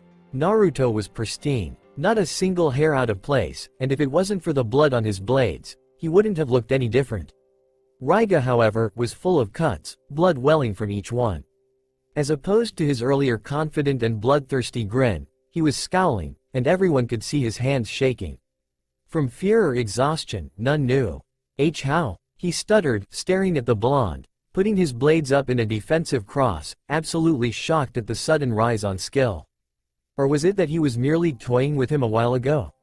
Naruto flicked his blades, throwing the blood away. He looked at Raiga, face guarded and emotionless, lips cut into a thin line of detached concentration. "None of your business." He attacked, moving faster than a striking cobra as his long knives parted the mist nin's defense in a flowing maneuver far too quickly for him to react against, kicking the nuke nin to send him sprawling. The knife exploded from the hilt, slamming into the surprised lightning user's abdomen, passing through to hit the ground beneath. The very earth exploded, sending out clumps of earth and causing multiple earth spikes to jut out like a demented porcupine's spines, impaling the swordsman in numerous places. Raiga gasped bloodily, staring at Naruto's emotionless facade. Then he looked at Rinmara's horrified face, rasping out, why you're F-free-e." Now, his eyes rolled backwards in his head, and he died. Calmly, Naruto snapped the blade back to its handle, staring coolly at the corpse. The blades disappeared, and he took the lightning fangs from its stiffening fingers, gazing at the sword's spotless edge. He looked at the corpse. Beautiful, these swords are. And yet they are blades of war, which find their true calling on the bloody plains of battle. Lightning coursed through the blades, crackling with energy, charging the very air around them. They've seen blood, and you want them to do so again.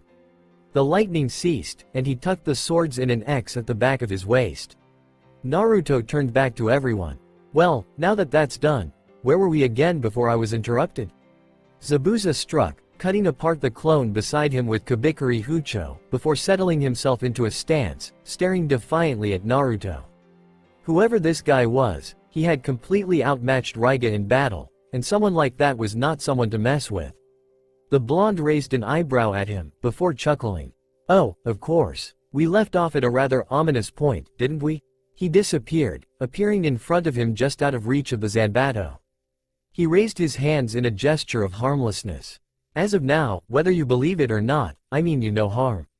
The nuke nin growled. "After what you just did, do you honestly think I believe that?" Naruto wondered whether he was talking about killing Raiga or asking for his death through Haku. "Oh, both." Naruto took a step forward, well within head-lopping distance. I have to believe that you'll believe that, if I am to trust you. Zabuza narrowed his eyes, before shouldering his massive sword. Alright, what is it that you want? The Jinchuriki smiled. Currently? To save this country through the elimination of Gato. The swordsman frowned. My mission goes directly against that, and I'll finish my mission, or die doing it. The smile widened. And that's where the loophole comes in. One of the few situations where a mist nin will abort the mission is if the client betrays them, and that is exactly what Gato has planned from the start.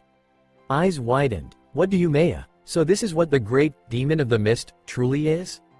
Can't even finish off a bunch of broths, a cyclops, and some red-eyed whore? Pathetic. Gato's nasally loud voice sounded across the bridge, and everyone looked with trepidation at the shipping magnate and the virtual army of several hundred mercenaries with him. Zabuza's eyes narrowed in fury. Gato, what is the meaning of this? The short man laughed. I found your prices a bit high, and I thought, why not just let you tire yourself out against those ninjas and finish you off with this army of ronins and bandits, which is so much cheaper. Naruto's smile had turned into a full-blown Cheshire grin. I told you. So, Zabuza of the Mist, how would you like to slaughter this insignificant buffoon and this patchwork group of idiots he calls an army? Zabuza's answer was to lift his sword and point it at the enemy. Oh, I'll love it. I'll love it very much. Good. Something red appeared in Naruto's hands, and everyone stared at the twin weapons. Colored entirely, from pommel to the tip of the blade, in a singular hue of blood, they were intricate things, with an ornate 10-inch handle with a rough solid grip and 2 feet of elaborately carved wavy crisp blade. He swung them experimentally, and the air seemed to blur and shift as it moved through it. He smiled. Perfect. Then his face hardened, reverting into the impassive mask he wore against Raiga. Let us end this, he charged. Naruto's smile had turned into a full-blown Cheshire grin.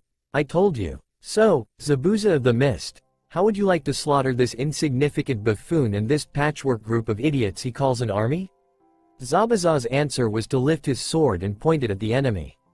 Oh, I'll love it. I'll love it very much. Good. Something red appeared in Naruto's hands, and everyone stared at the twin weapons. Colored entirely, from pommel to the tip of the blade, in a singular hue of blood, they were intricate things, with an ornate 10-inch handle with a rough solid grip and 2 feet of elaborately carved wavy crisp blade. He swung them experimentally, and the space seemed to blur and shift as it moved through it. He smiled. Perfect. Then his face hardened, reverting into the impassive mask he wore against Raiga. Let us end this, he charged. Zabuza immediately followed, sword trailing behind him as he tore off the bandages on his face, exposing filed shark-like teeth as he laughed at the horrified faces of his enemies. He ran, moving past Naruto to slam into the throng with all the force of a raging bull, the impact sending multiple enemies into the air. He swung his sword, and half a dozen enemies were bisected at the waist, and he cackled, reveling in their fear as he went into a killing frenzy, slaughtering all that went within range of his dreaded sword. All thoughts of him being the most terrifying thing they had seen in their lives disappeared, however, when Naruto finally engaged them in battle. He moved like a wraith as he fought, their weapons never coming close to even touching them as he sliced with his blood-colored swords. Armor parted as easily as paper in the face of the red steel, and flesh opened so easily and so widely it was unnatural. In a second, the 8 men around him fell, many of them having been sheared through by the blade. That wasn't what was so terrifying, however. It was what happened as they fell. The blood from their opened bodies weren't falling to the ground like they were supposed to. They were rising into the air in thick spirals, revolving around the red blades like a scarlet aurora, seeping into the very blade itself. The image was burned into everyone's minds. That of Naruto as the cut-up bodies fell around him and their blood drained into his unnatural swords. When the mercenaries finally hit the ground, they were but dried-up husks. A hammer blow of a first strike, if the catatonic expressions of absolute terror on the mercenaries' faces were any indication. Zabuza laughed, the sound reverberating across the bridge.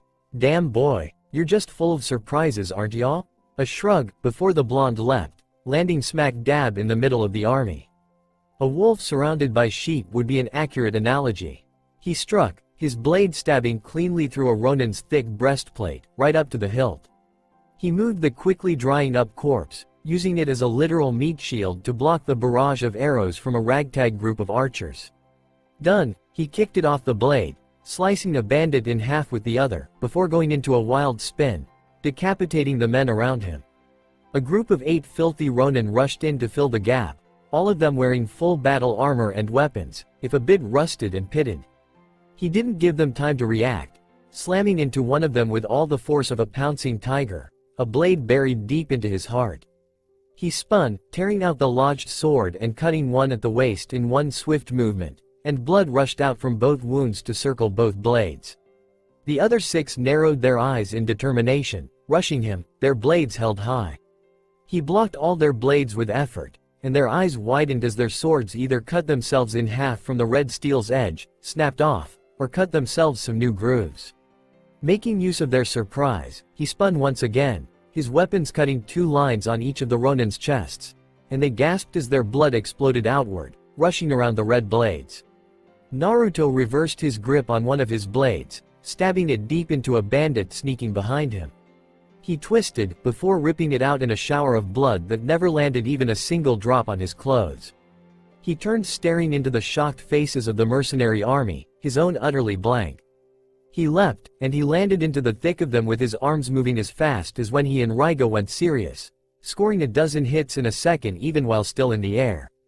It was even worse when he landed, as he started dealing out as much death as possible, cutting as many as he possibly could in the shortest period of time, as his swords virtually ripped out their blood from even the smallest of cuts, turning minor injuries into mortal blows.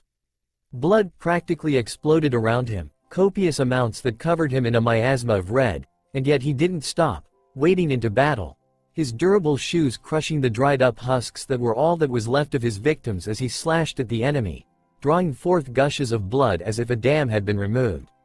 He spun wildly, and men screamed as arms were sliced off, midsections were bisected, heads were lopped off, and bodies ripped apart even as their liquid of life was torn from their bodies with even the smallest of cuts, draining them of strength and giving their opponent power. He was like a god then, a god of blood as he walked through the army, dealing death with every slice, constantly surrounded by a fog of blood as his weapons greedily absorbed the red liquid. This image was the breaking point, and from then on, it was a rout, and the Ronins and bandits tried to run away. Naruto would have none of that, as he stabbed the blades into the bridge for use of his 2 hands. Before even a single mercenary could escape, a gigantic stone wall rose out of the ground, barring their way. They turned back to the 2 terrifying nin. The choice was obvious: fight or die. With the determination of a man seeing no way out but through the fire, they threw themselves at him by the dozens. They died at his feet by the dozens. So closely packed, they were unable to form useful defenses against his dreaded blades, and he slashed at them, satisfied with a single large, if not lethal, cut for each man, as the pain of their blood gushing out of their body was too much for them to operate with, and the blood loss was speedily fatal. Vaguely, he heard Zabuza laugh wildly, and he shrugged nonchalantly, going back into the slaughter, for that was what it was. When only half was left alive, some started jumping into the sea. He took out the silver fangs and killed them with a lightning chakra-enhanced projectile blade. When only a fourth of the original army was left, some started begging for their lives. He cut them down. When only an 8 was still breathing, they had all but despaired, their blows sluggish and weak, without any conviction, as if they had accepted death.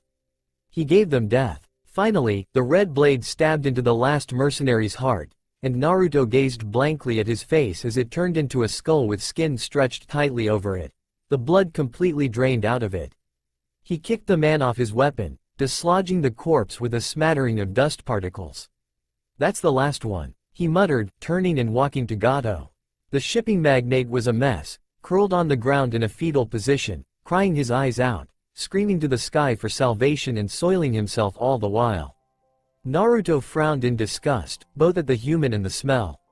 "Disgusting. Not even worth my blades." Said blades disappeared. Someone grunted to his left. "Zabuza, I still think we should just kill him now." Naruto chuckled. "Then who are the people of Wave going to vent their anger on? Let him live so that the villagers can try out their torturing skills. Who knows, one of them just might have some talent in the matter." 3 would, actually. Zabuza shrugged, and the blonde tapped the stone wall, letting it sink back to the ground just as the villagers came in sight, led by Inari. Naruto smiled as he walked to them, and Inari yelled out in happiness. "You're alive." The smile widened. "I told you I'd save Wave, didn't I?" Well, technically the shadow clone that had saved him and Tsunami did, but they didn't need to know that small detail. He looked at the mob. Me and Zabuza have already taken care of his army. He gestured to the gibbering wreck on the bridge. "Gato's all yours." Some gave confused glances at Zabuza. Wasn't he in cahoots with Gato?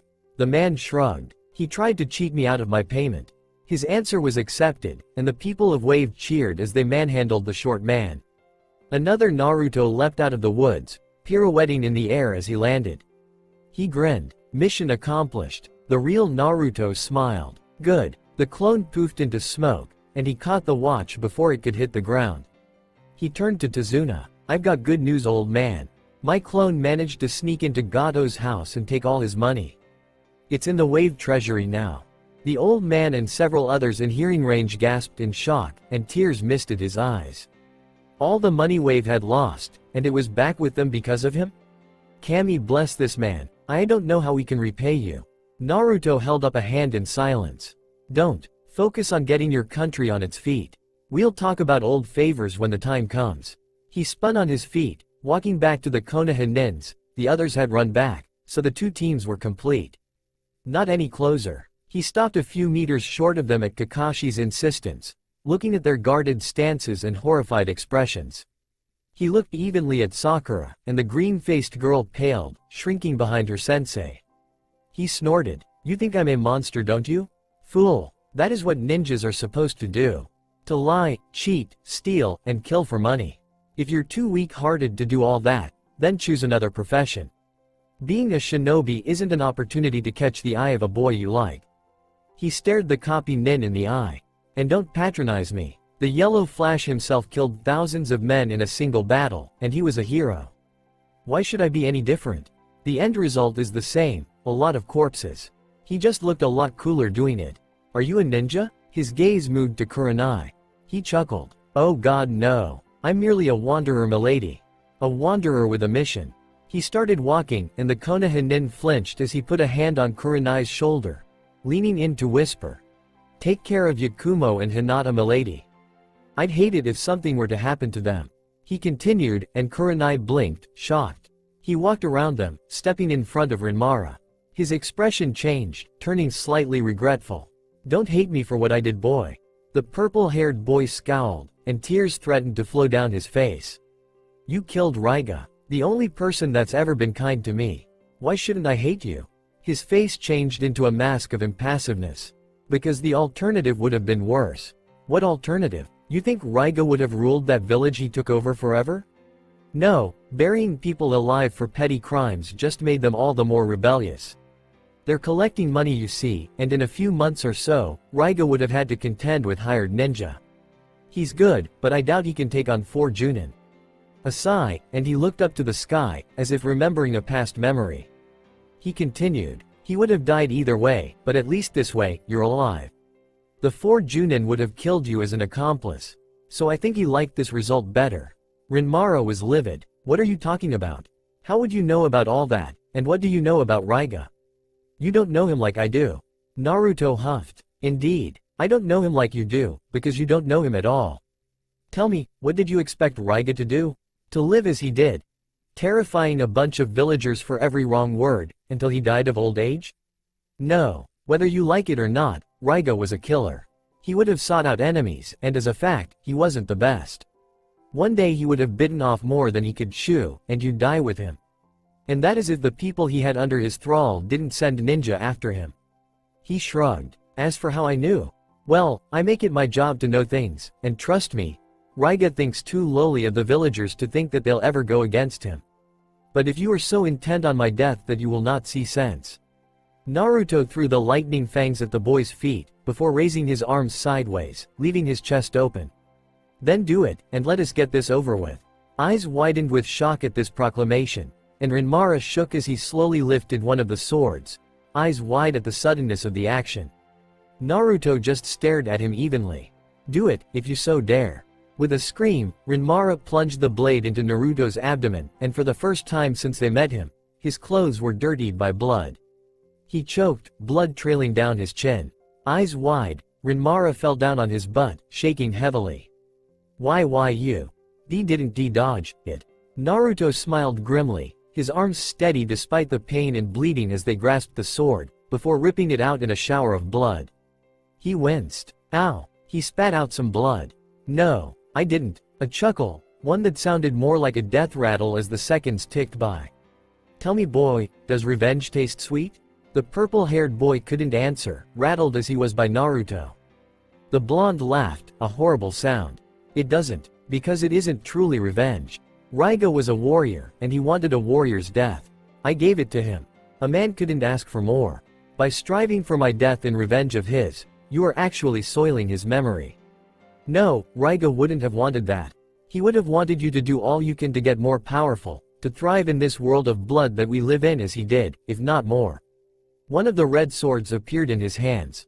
The blade glowed in an unnatural light, and the blood ceased bleeding out of him, blocking the open wound, before turning into new, unblemished tissue. He sighed in blessed relief. I have told you the truth, boy. Now it is in your hands whether you accept it like a man, or ignore it in favor of your delusions like a coward. Don't disappoint me. The cane appeared in his hands, and it clacked against the bridge as he called out, Zabuza, Haku. Let's go. The two moved, slipping into the trees, but a voice stopped him before he could follow. Naruto? Yakumo. He glanced at his cane. Oh, right. He chuckled, before slowly turning to face the Kurama with a smile. Finally recognized me, Yakumo-chan? She blushed. You looked different, and you only showed your cane now. Sasuke blinked at this statement. The smile widened. I guess you're right. She pouted. How am I supposed to repay you if you keep on saving my life? He chuckled. How are you supposed to repay me if you're dead? Be careful next time. I didn't eliminate Ito just so that you can die on some random mission. Stay alive, Yakumo-chan, and keep well. He leapt, backflipping as he disappeared into the foliage, simultaneously tapping the lightning fangs against his watch, having grabbed them somewhere in the short conversation, making them disappear. A hand grabbed her shoulder, and Yakumo yelped. She looked up to Kurenai. You know him? She nodded slowly. He was the one who took Ito out of me. The Junin blinked, her mouth forming an O, before she smiled. Interesting man. Yakumo blushed. He is. Kurenai chuckled, before her face turned serious.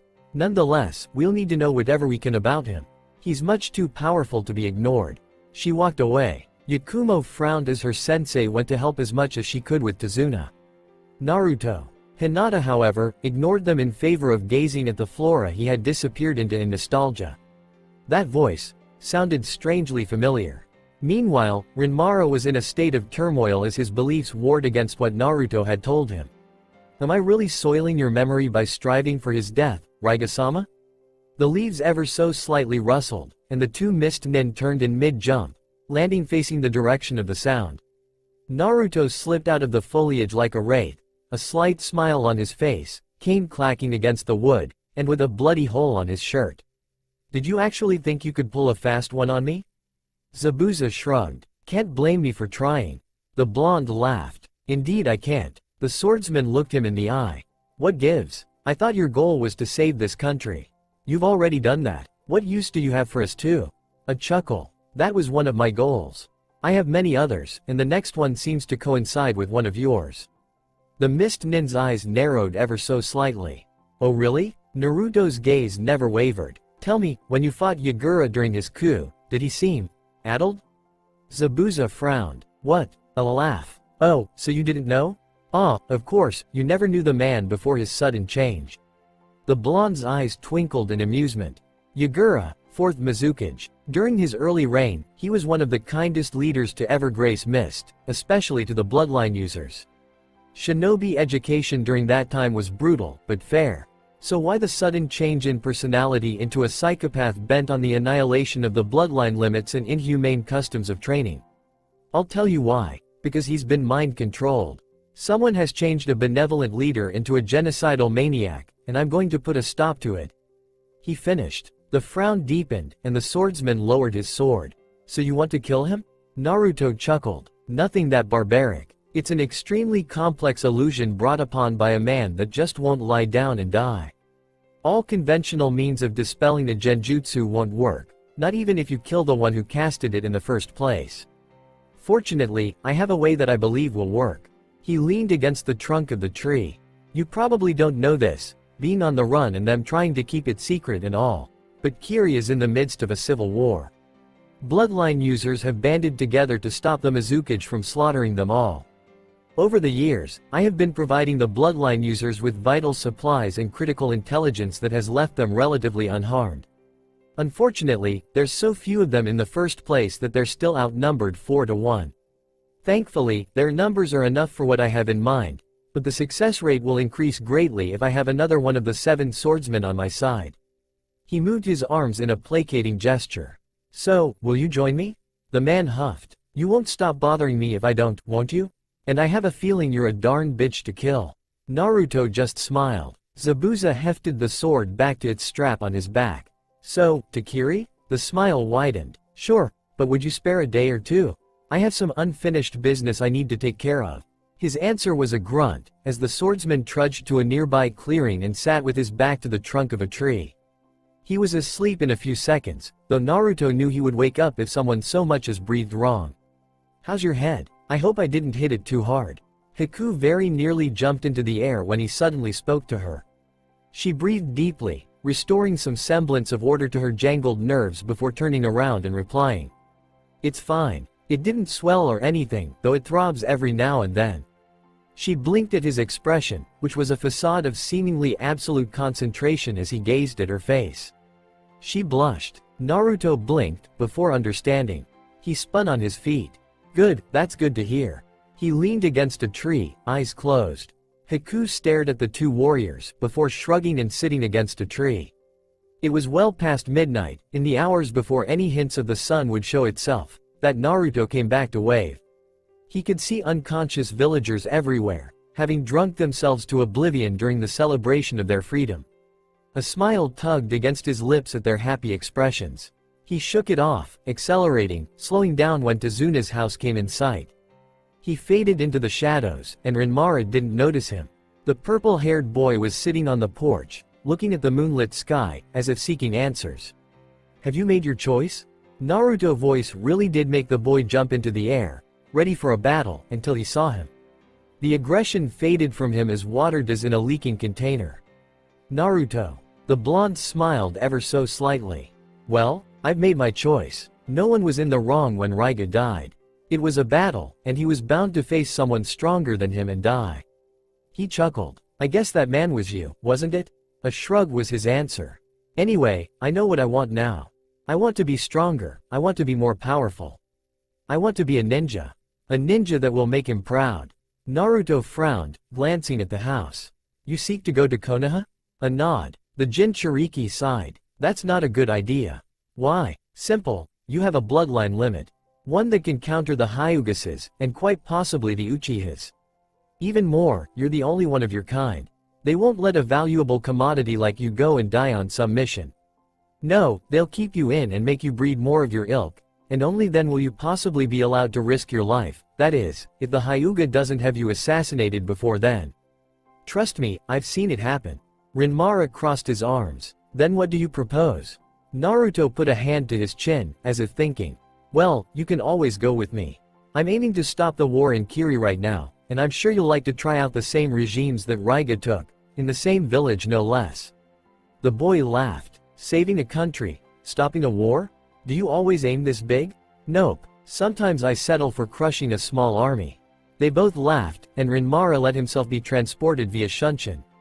Raiga was right. He was free now. A clone walked to the edge of the waters in the shore where the original had met up with the 3 sea races. He brought out a bottle with a scroll in it, channeling all the chakra he could spare into the seal strapped to it before throwing it as far as he could. The seal worked, turning chakra into the strange energy called magic by the 3 races. The magic was like a bonfire, sure to attract anything sensitive of magic or of mystical make. Sure enough, a hand lashed out to grab the bottle, and the clone squinted, before smiling in satisfaction when he saw it was a mermaid. Said mermaid read the message, glancing at him when finished. He smiled at her. She nodded tersely, before swimming underwater.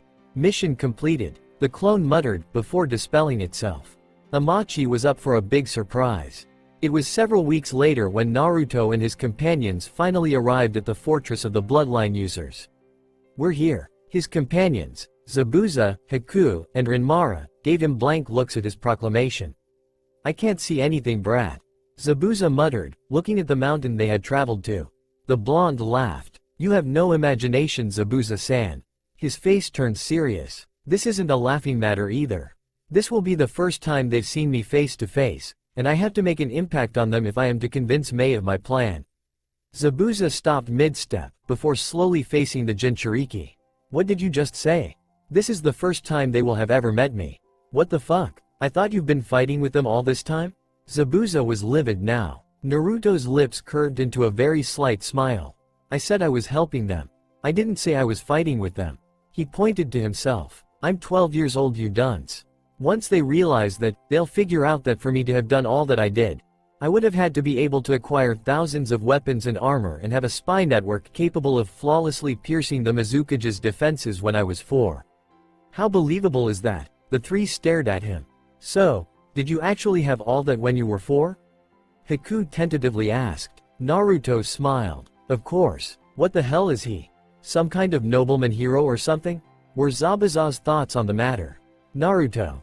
That's just not possible," he said out loud. Naruto bopped him on the head with the cane. "It is. I've done it after all, now let's go. You guys follow my lead and do your best to look intimidating in the few times you are seen." Haku, try some kind of sinister smirk. Rinmara, bare your teeth in a smile that looks like you're out for their blood. Zabuza. Look like you normally do. Yeah, just like that. The glare's a nice touch.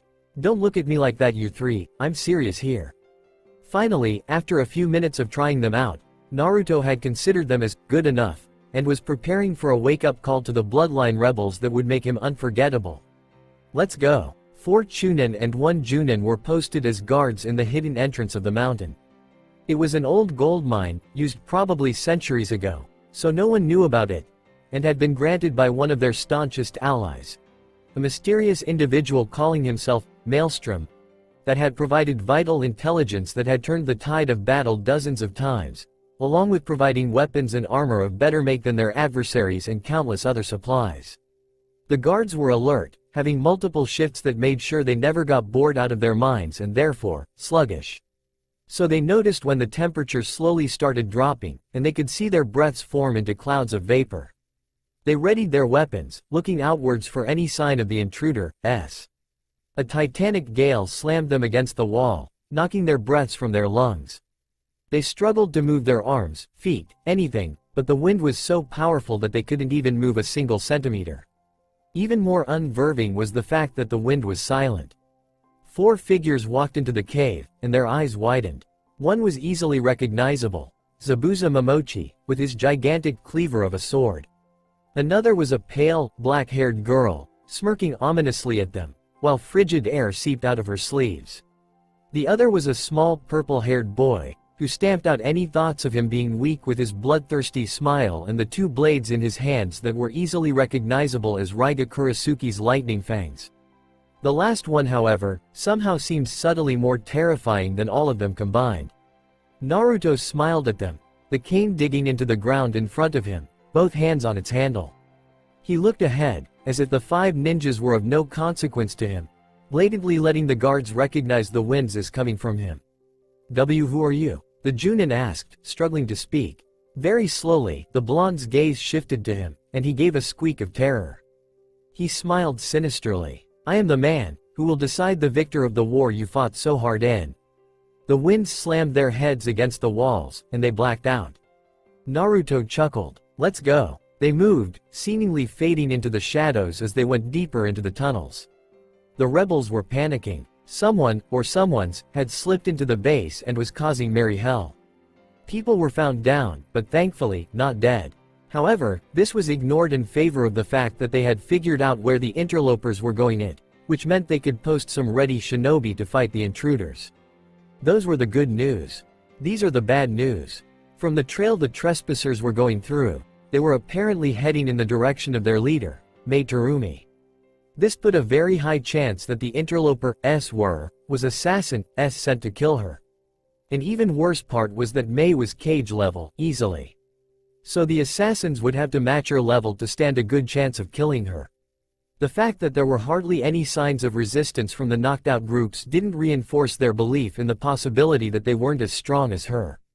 The shinobi sent to intercept the intruders waited with bated breath for them. Many of them were sweating bullets at the possibility of fighting such powerful enemies, and they were on a hair trigger. They very nearly pissed their pants when a voice spoke behind them. "You know, I was hoping you would at least notice me walking by you, but I guess that was just wishful thinking." They turned around, facing a blonde man with a cane. Immediately, they readied their jutsus. The clones that had formed behind each one of them knocked them out with a quick rap of their canes. Naruto sighed as the clones disappeared. Pathetic. They have really got to start guarding their backs more. Zabuza grunted as he and the others approached. Ah well, at least they were making good time. Time to go. Before they could move, however, small white projectiles shot at them, while a blue-haired figure jumped out of the shadows to slam a gigantic chakra hammer sword at them. They dodged the projectiles. Well, the three dodged. Naruto just tilted his head to the side, while Zabuza knocked his own chakra-coated sword against the other swordsman's. A deafening boom occurred, and the two were thrown away, Zabuza landing on his feet while the other one ended up rolling across the ground.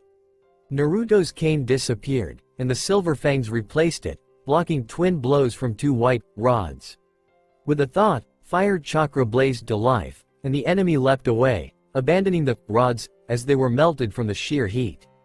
Naruto took advantage of this, and a wave of one of the oversized knives sent a pulsing crescent of fire in the direction of the swordsman. The swordsman threw himself to the ground, and the crescent passed harmlessly above him, slicing into a wall and turning it into slag. The swordsman gaped at the destruction. Naruto smiled at him, before he burst into motion, blocking a continuous stream of attacks that could most accurately be described as a dance from his previous adversary. They were blurs, weapons and arms of vague haze as they moved at frightening speeds, parrying and countering, weapons slamming against each other in a continuous clamor of steel and another unknown material. Naruto spun away, disengaging from his foe, face in the impassive mask of concentration that he wore whenever he faced a powerful foe. Slowly, he smiled. "I see your skills have grown, Kimimaro." Pale eyes narrowed faintly, and Kimimaro Kagaya, last of the Kagaya clan and wielder of the Dead Bone Pulse bloodline limit, shifted into a defensive stance. Naruto spun away, disengaging from his foe, face in the impassive mask of concentration that he wore whenever he faced a powerful foe. Slowly, he smiled. "I see your skills have grown, Kimimaro." Pale eyes narrowed faintly, and Kimimaro Kagaya, last of the Kagaya clan and wielder of the Dead Bone Pulse bloodline limit, shifted into a defensive stance. "Who are you?" he asked, glancing at the other intruders, a purple-haired boy, a pale black-haired girl, and a man that was most likely Zabuza Momochi, demon of the bloody mists. Naruto chuckled, before pointing his weapon at the white-haired boy. Now, that would ruin the surprise, won't it?" The blade fired, and Kimimaro stepped to the side, avoiding the projectile weapon. "Then I'll just have beat it out of you," the albino muttered, charging. The smile on the blonde's face grew, and Kimimaro's eyes widened. He leapt, barely avoiding the projectile knife from earlier. How? He thought, disbelieving. The blade was headed for Naruto, but at the last instant, it swerved to the right, circling the blonde protectively, its cable pulsing like a snake. Kimimaro frowned. "Wait, no, not like a snake, like a river?" Naruto simply grinned, not revealing any secrets. He fired the other knife, while the first one zipped towards him, despite not being launched from the hilt. The Kagaya dodged as best as he could, but it was hard. The blades moved as if they had a mind of their own, changing direction and avoiding his attempts to cut them off. He looked around him, and his eyes widened when he noticed how the circling cables had formed a rough sphere around him. "Oh shit." The Jinchuriki grinned, before changing the elemental chakra in the blade into lightning, and tens of thousands of volts ran through the lines. With a thought, all that electricity was released through the porous outer coating, and Kimimaro screamed as he became the prime target of the released energy. A few seconds of this torment was enough to knock the poor boy out, and Naruto immediately ceased the flow, the blades coiling back to their hilts on command. Something exploded behind him, and he looked at the source. Zabuza had apparently been fighting the blue-haired swordsman from earlier, and the bandaged man had managed to hit his enemy with enough strength that he had been forced to let go of the sword or risk a numbing experience that would prove fatal otherwise. Thankfully, the nuke nin had followed his orders and had simply knocked the boy out. Fei, not much of a challenge. He's good with the sword, but he hasn't gotten strong enough to wield it properly yet. He muttered. Naruto chuckled, before he sensed a high-powered chakra signature approaching. He smiled faintly. Get ready, boys and girls. The real fun's about to begin. He glanced at Kimimaro and the bluehead. They were gone. He blinked, before realization dawned. Damn! A tidal wave of lava streamed out of the darkness, filling the entire corridor in red-hot liquid. Get to the wall, he said calmly, even as the silver fangs disappeared and chakra all but blazed forth in his palms, energy mounting to unnatural levels. It would have amazed any chakra-seeing individuals had there been any. He slammed his palms on the wall, and a smooth dome of earth formed over them, just as the lava rushed by. Will this hold? Zabuza growled out as the lava made sounds of melting and hissing that only served to make him feel even more uncomfortable. It's 4 feet thick, and it's not as if we're trying to block the flow. It'll hold, Naruto answered, and in less than a minute the lava ceased flowing. Naruto breathed deeply. Prepare yourselves. We're about to face a cage-ranked ninja. Haku and Rinmara paled, while Zabuza developed a grim expression. The blonde tapped the walls, and they shattered silently. Then, he started walking towards the source of the magma flow. I'll take care of her, you three keep the others busy. Zabuza waved him off casually. Sure, wait, did you just say her? Yes, her. Why? Did you think all S-class ninjas are men? Haku grinned at this statement. Mei Terumi stared at the passageway she had just flooded with lava. She frowned. Ow, use your Byakugan. I think they're still alive. The eye-patched nin nodded, activating the eye. Something shot out of the darkness, and he leapt away. The object crashed into the ground he was on, and the earth exploded into a patch of macabre spikes. He gasped, imagining the grisly death that would have accompanied it before Zabuza, Haku, and Rinmara leapt out of the shadows, engaging him and the 2 other Junin in battle. Mei turned, intending to help her aid when the projectile snapped backwards, disappearing into the darkness. She stopped, slowly facing whoever the wielder of the weapon was. Footsteps echoed down the corridor, and she tensed, until finally, Naruto walked into her line of sight, the silver fangs gleaming in his hands. He smiled. Hello, who are you? She asked, readying to breathe a cloud of poison at him. He chuckled, the sound unnatural in the bleak atmosphere. That's the 3rd time I've been asked that question. And like the others, you'll have to beat it out of me. His eyes twinkled in amusement. Tell me, however, how goes the war? She frowned. None of your business. She breathed out the toxic mist from her throat. Her eyes widened when her adversary faded into non-existence the moment he came in contact with the cloud. A blade pressed itself against her throat. You guys have really got to start guarding your backs. A chuckle. But then again, I am just holding a clone. The knife cut through the jugular, and the clone dissolved into stone. Naruto faced a blank wall, smiling. Come out. I know you're there. She slipped through the stone like it was water, and immediately let loose a stream of lava. The silver fangs started glowing in blue and white phosphorescence, and as the 2 colors mixed together, everyone in the room felt the air chill despite the approaching molten fluid. Face frighteningly nonchalant, Naruto swung the knives lazily, and frosty bursts of chakra erupted, slamming into the lava. Unbelievingly enough, the bluish-white energy won, and the stream froze in place, covered in ice. Mei and everyone else stared in shock. She frowned, readying another stream of lava, one that was doubly more powerful than the first. Why are you attacking us? She asked, deciding to stall for time. It's called a wake-up call. Zabuza, Haku, Rinmara, get back here. It's done. The 3 moved, appearing beside him. He gave a radiant smile to Mei, the silver fangs disappearing, to be replaced with the cane. He bowed. Forgive me for the rather violent intrusion. I was testing capabilities of your warriors. He eyed the ninjas. I have deemed them satisfactory. Ao growled. What are you talking about, you scum? Naruto chuckled. Is that any way to talk to one who has done so much for your cause? The busty auburn-haired woman glared at him. As far as I know, The only thing you've done for our cause is to injure the soldiers. A laugh. I guess that is true. Very well, allow me to introduce myself. I am Naruto, but your cause knows me best as. His eyes shone with amusement. Maelstrom. A series of gasps heralded his proclamation. Alright Ao, what do you think? Is he telling the truth? The rebel leader asked her subordinate.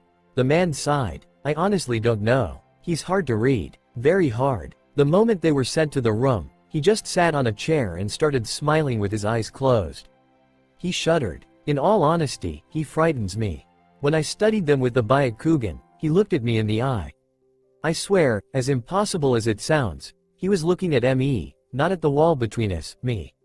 Mei frowned. That is strange. Ao sighed. Maelstrom certainly is, and to tell you the truth, there's actually a big chance that he is Maelstrom.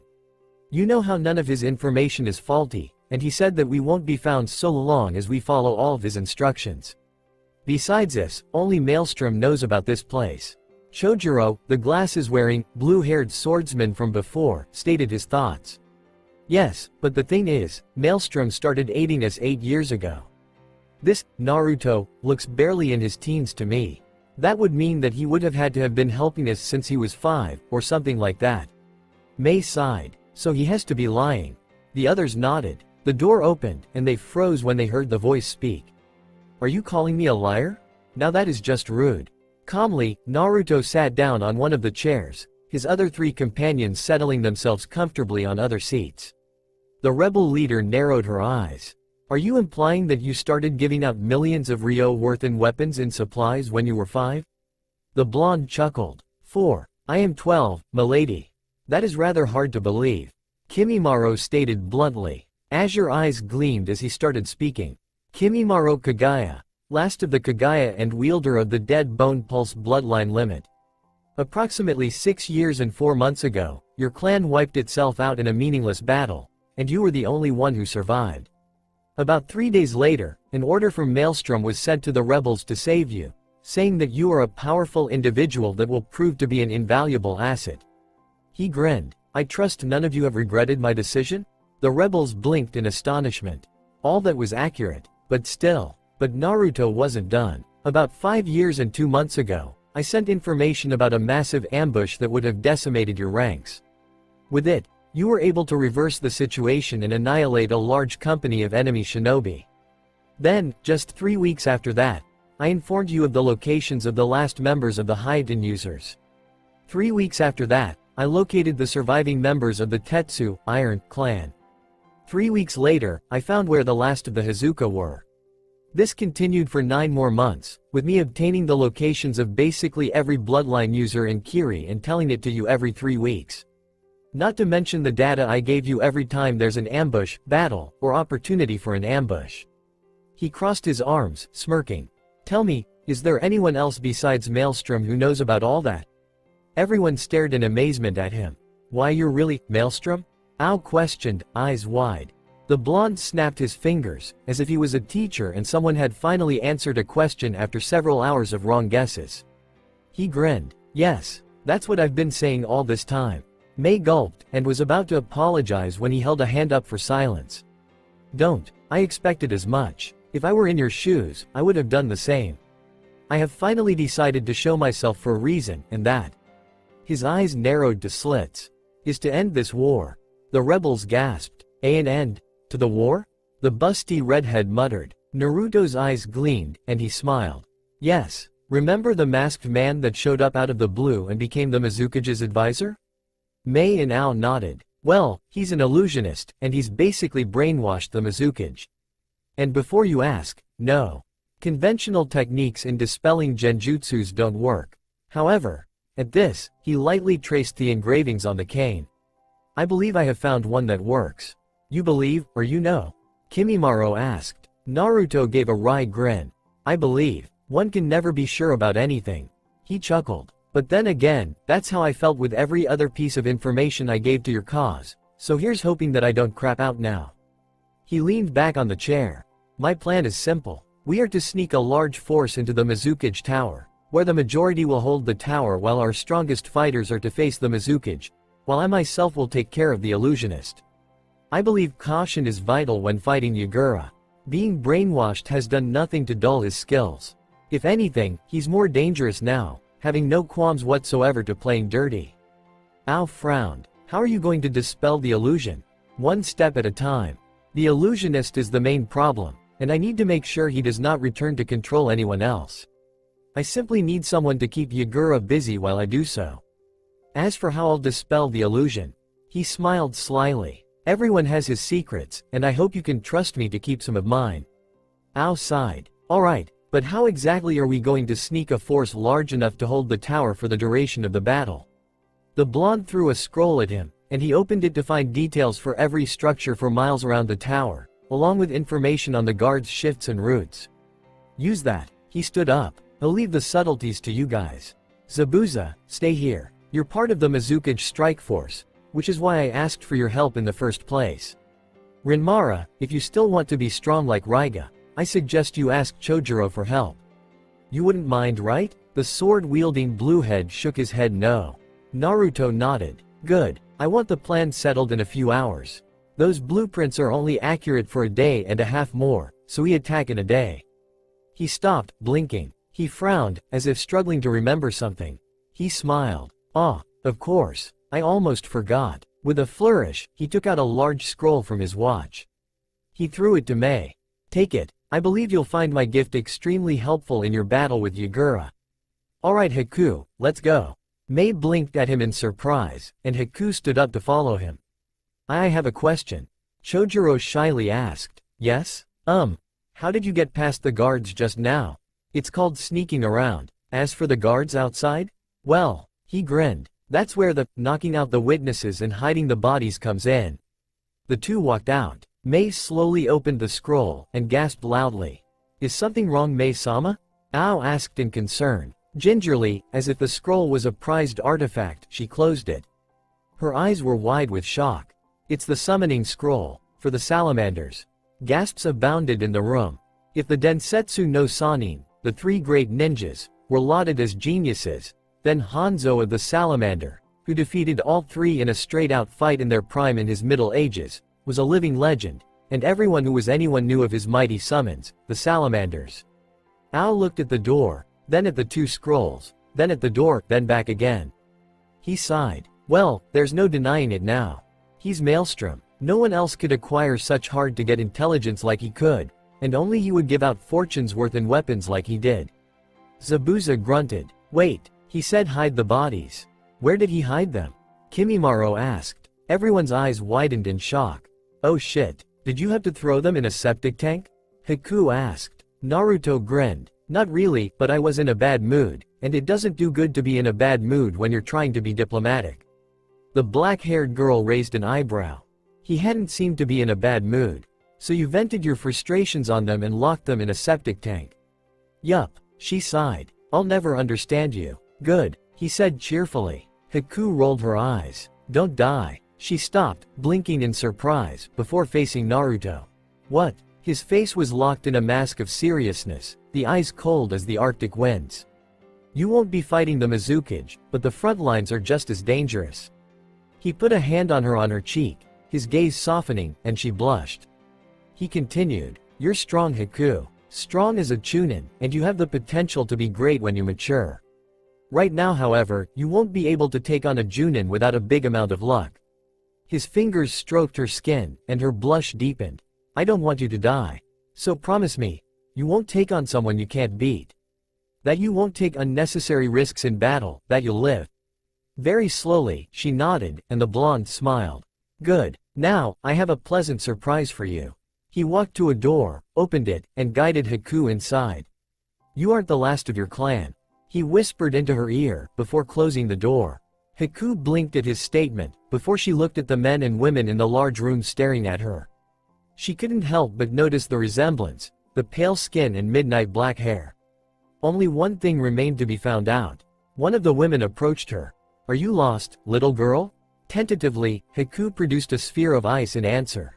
Their eyes widened, and several people cheered, others running to hug her and blessing the heavens for another clan member saved. From outside the room, Naruto smiled, before pulling back his left sleeve and unsheathing his cane blade. He made a cut, just a single small cut on his forearm that barely, just barely, drew blood. Naruto sighed, sheathing the cane blade and bandaging the wound, before pulling down the sleeve. He clenched his fist, feeling the muscles move and respond to his order. He nodded. This was good enough, hopefully at least, for what he had in mind. In the land of the sea, a red-haired head burst out of the waters, and similarly red eyes opened, studying the island a ways in front of her. Tomulus, Lord of the Nagas, frowned, squinting at the landmass. Is that it? Another head rose up, this time with bright blonde hair and green eyes. Ymil the Mermaid Queen. Maybe. Serena has the map. Does anyone know where she is? Something grabbed onto the green-scaled Naga, and Tomulus flinched. Did someone call me? A sultry voice asked from behind the reptilian empress. Serena. Tomulus growled menacingly. With a sigh, the purple-eyed nymph queen dislodged herself from the Nagan lord. She pouted, swishing her lavender hair to the side as she did so. You're no fun. Tomulus looked pointedly at Ymil. Why did we include the nymphs in the treaty again? Because we pitied them? Serena glared at them this time, her cheeks a darker hue than normal, the blue-skinned nymph's version of a blush. The subjects surrounding the three lords' sweat dropped at the sight of their venerable leaders arguing amongst each other like little kids. Honestly, sometimes it seemed as if they agreed with each other only when there was someone else to disagree with. Finally, after much bickering, Serena finally let the other two look at the map. Ymil looked at the map, then at the island, then at the map, then back again. She nodded. This is it. Tomulus swung her halberd in anticipation, the mystical weapon humming with energy. Good. She looked at the small army of Nagas, nymphs, and mermaids. We've confirmed it. That island is the one. Our warriors, you know what to do, and be careful while you're doing it. You've seen what the humans of this time can do. We must take absolutely no chances. Understood? They nodded, before sinking back into the depths and heading for the island. A large male Naga remained, however.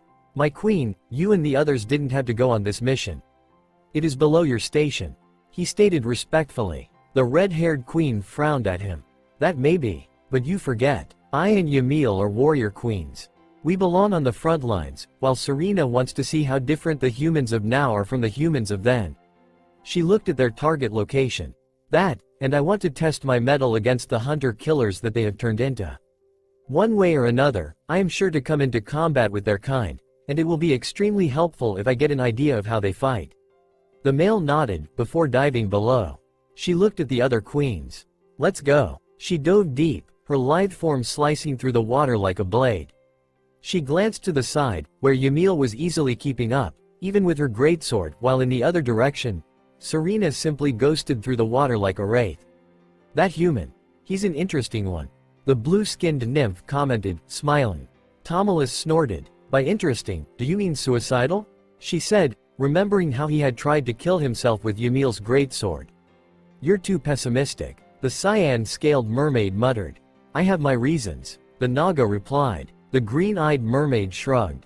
Still, if what he wrote is true, then it is to our advantage to destroy this operation at once.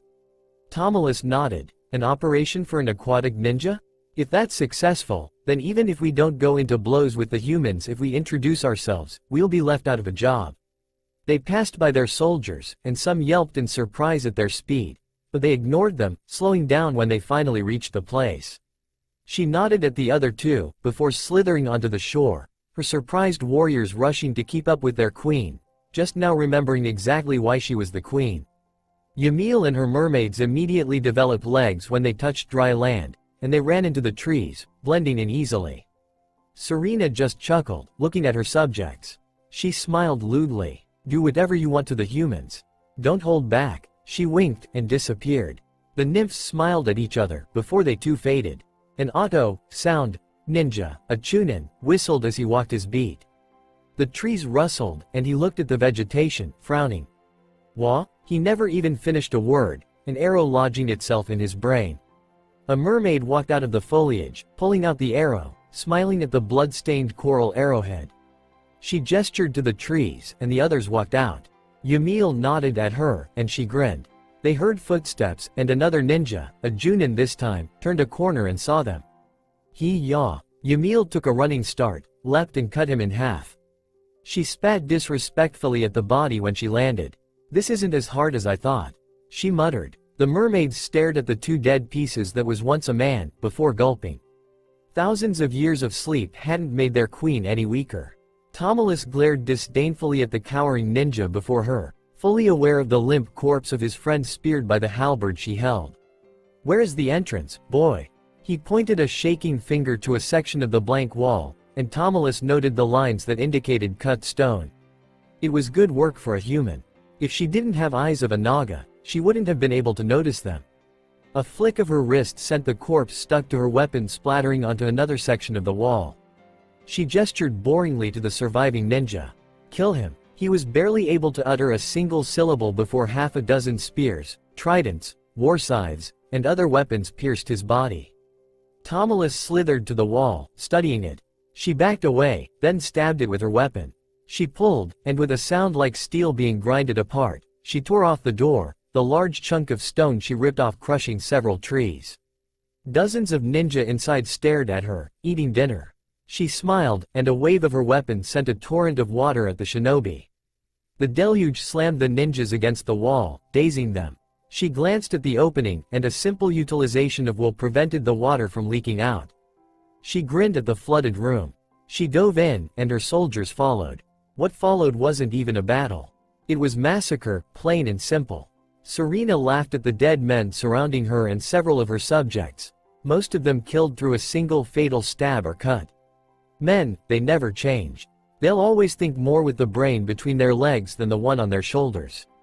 All it had taken was to let them have a quick glimpse at a beautiful, mostly naked and vulnerable-looking woman before they lost all thought and followed them in the hopes of a quick fuck. They never expected her and her subjects to walk through the walls and stab at the heart, jugular, and brains.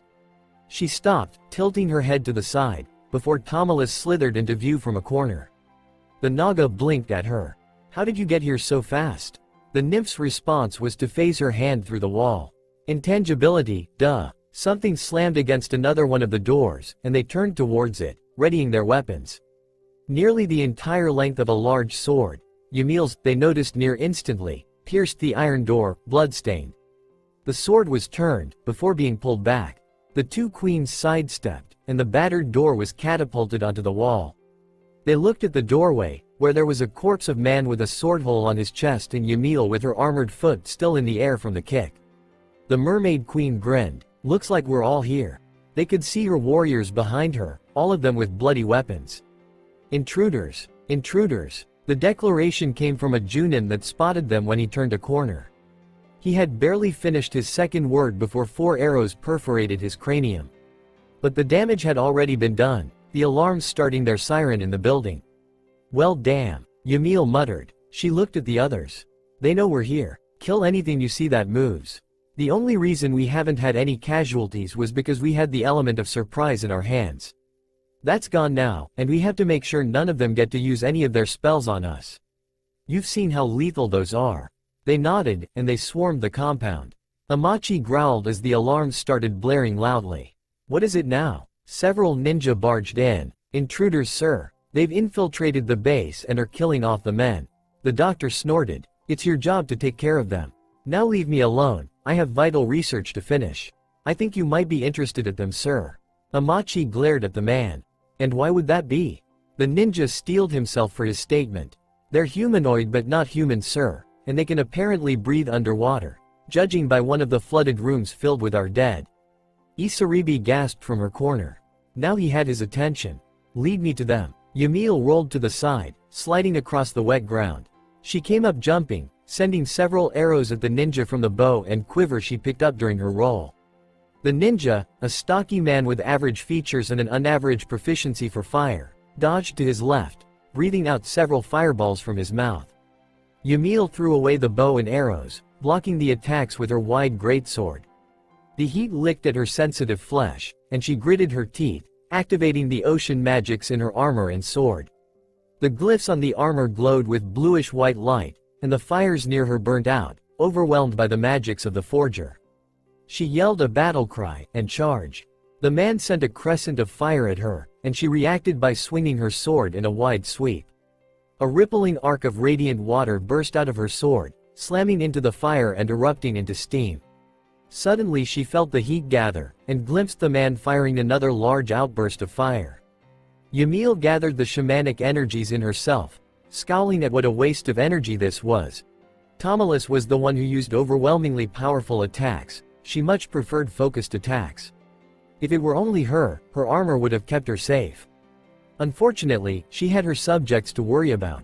With a yell, a torrent water erupted out of her palm, nigh instantaneously putting out the fire, rushing towards the ninja, filling even the wide corridor they were in to 2 feet above a man's head. He jumped, and when he landed on the water, he stayed on top, instead of sinking, the ceiling high enough to let him stand. Yamil blinked, and he shot a concentrated wave of searing heat at her. She swam away, her legs already a tail once again, and another use of her energy sent a multitude of spikes and blades of water tearing into him. The pieces of his corpse sank to the ground. Yamil sighed in relief. That was close. Too close. She glanced at her soldiers. They had been taken by surprise by the human, having turned a corner and instantly blasted a wide fan of fire at them while they were occupied with several others of the shinobi. Only the quick reaction of 2 shamans had saved their lives, as Yamil had been busy with 4 of them. She glanced at several charred corpses. Even then, not everyone had survived. She winced. The human wasn't kidding. His kind had created an art that was lethal to any race that she knew. Even spirits weren't safe, for this chakra that fueled their attacks actually contained spirit energy. She looked at her subjects. Let's move. Tomalus and her Nagas were having the time of their lives.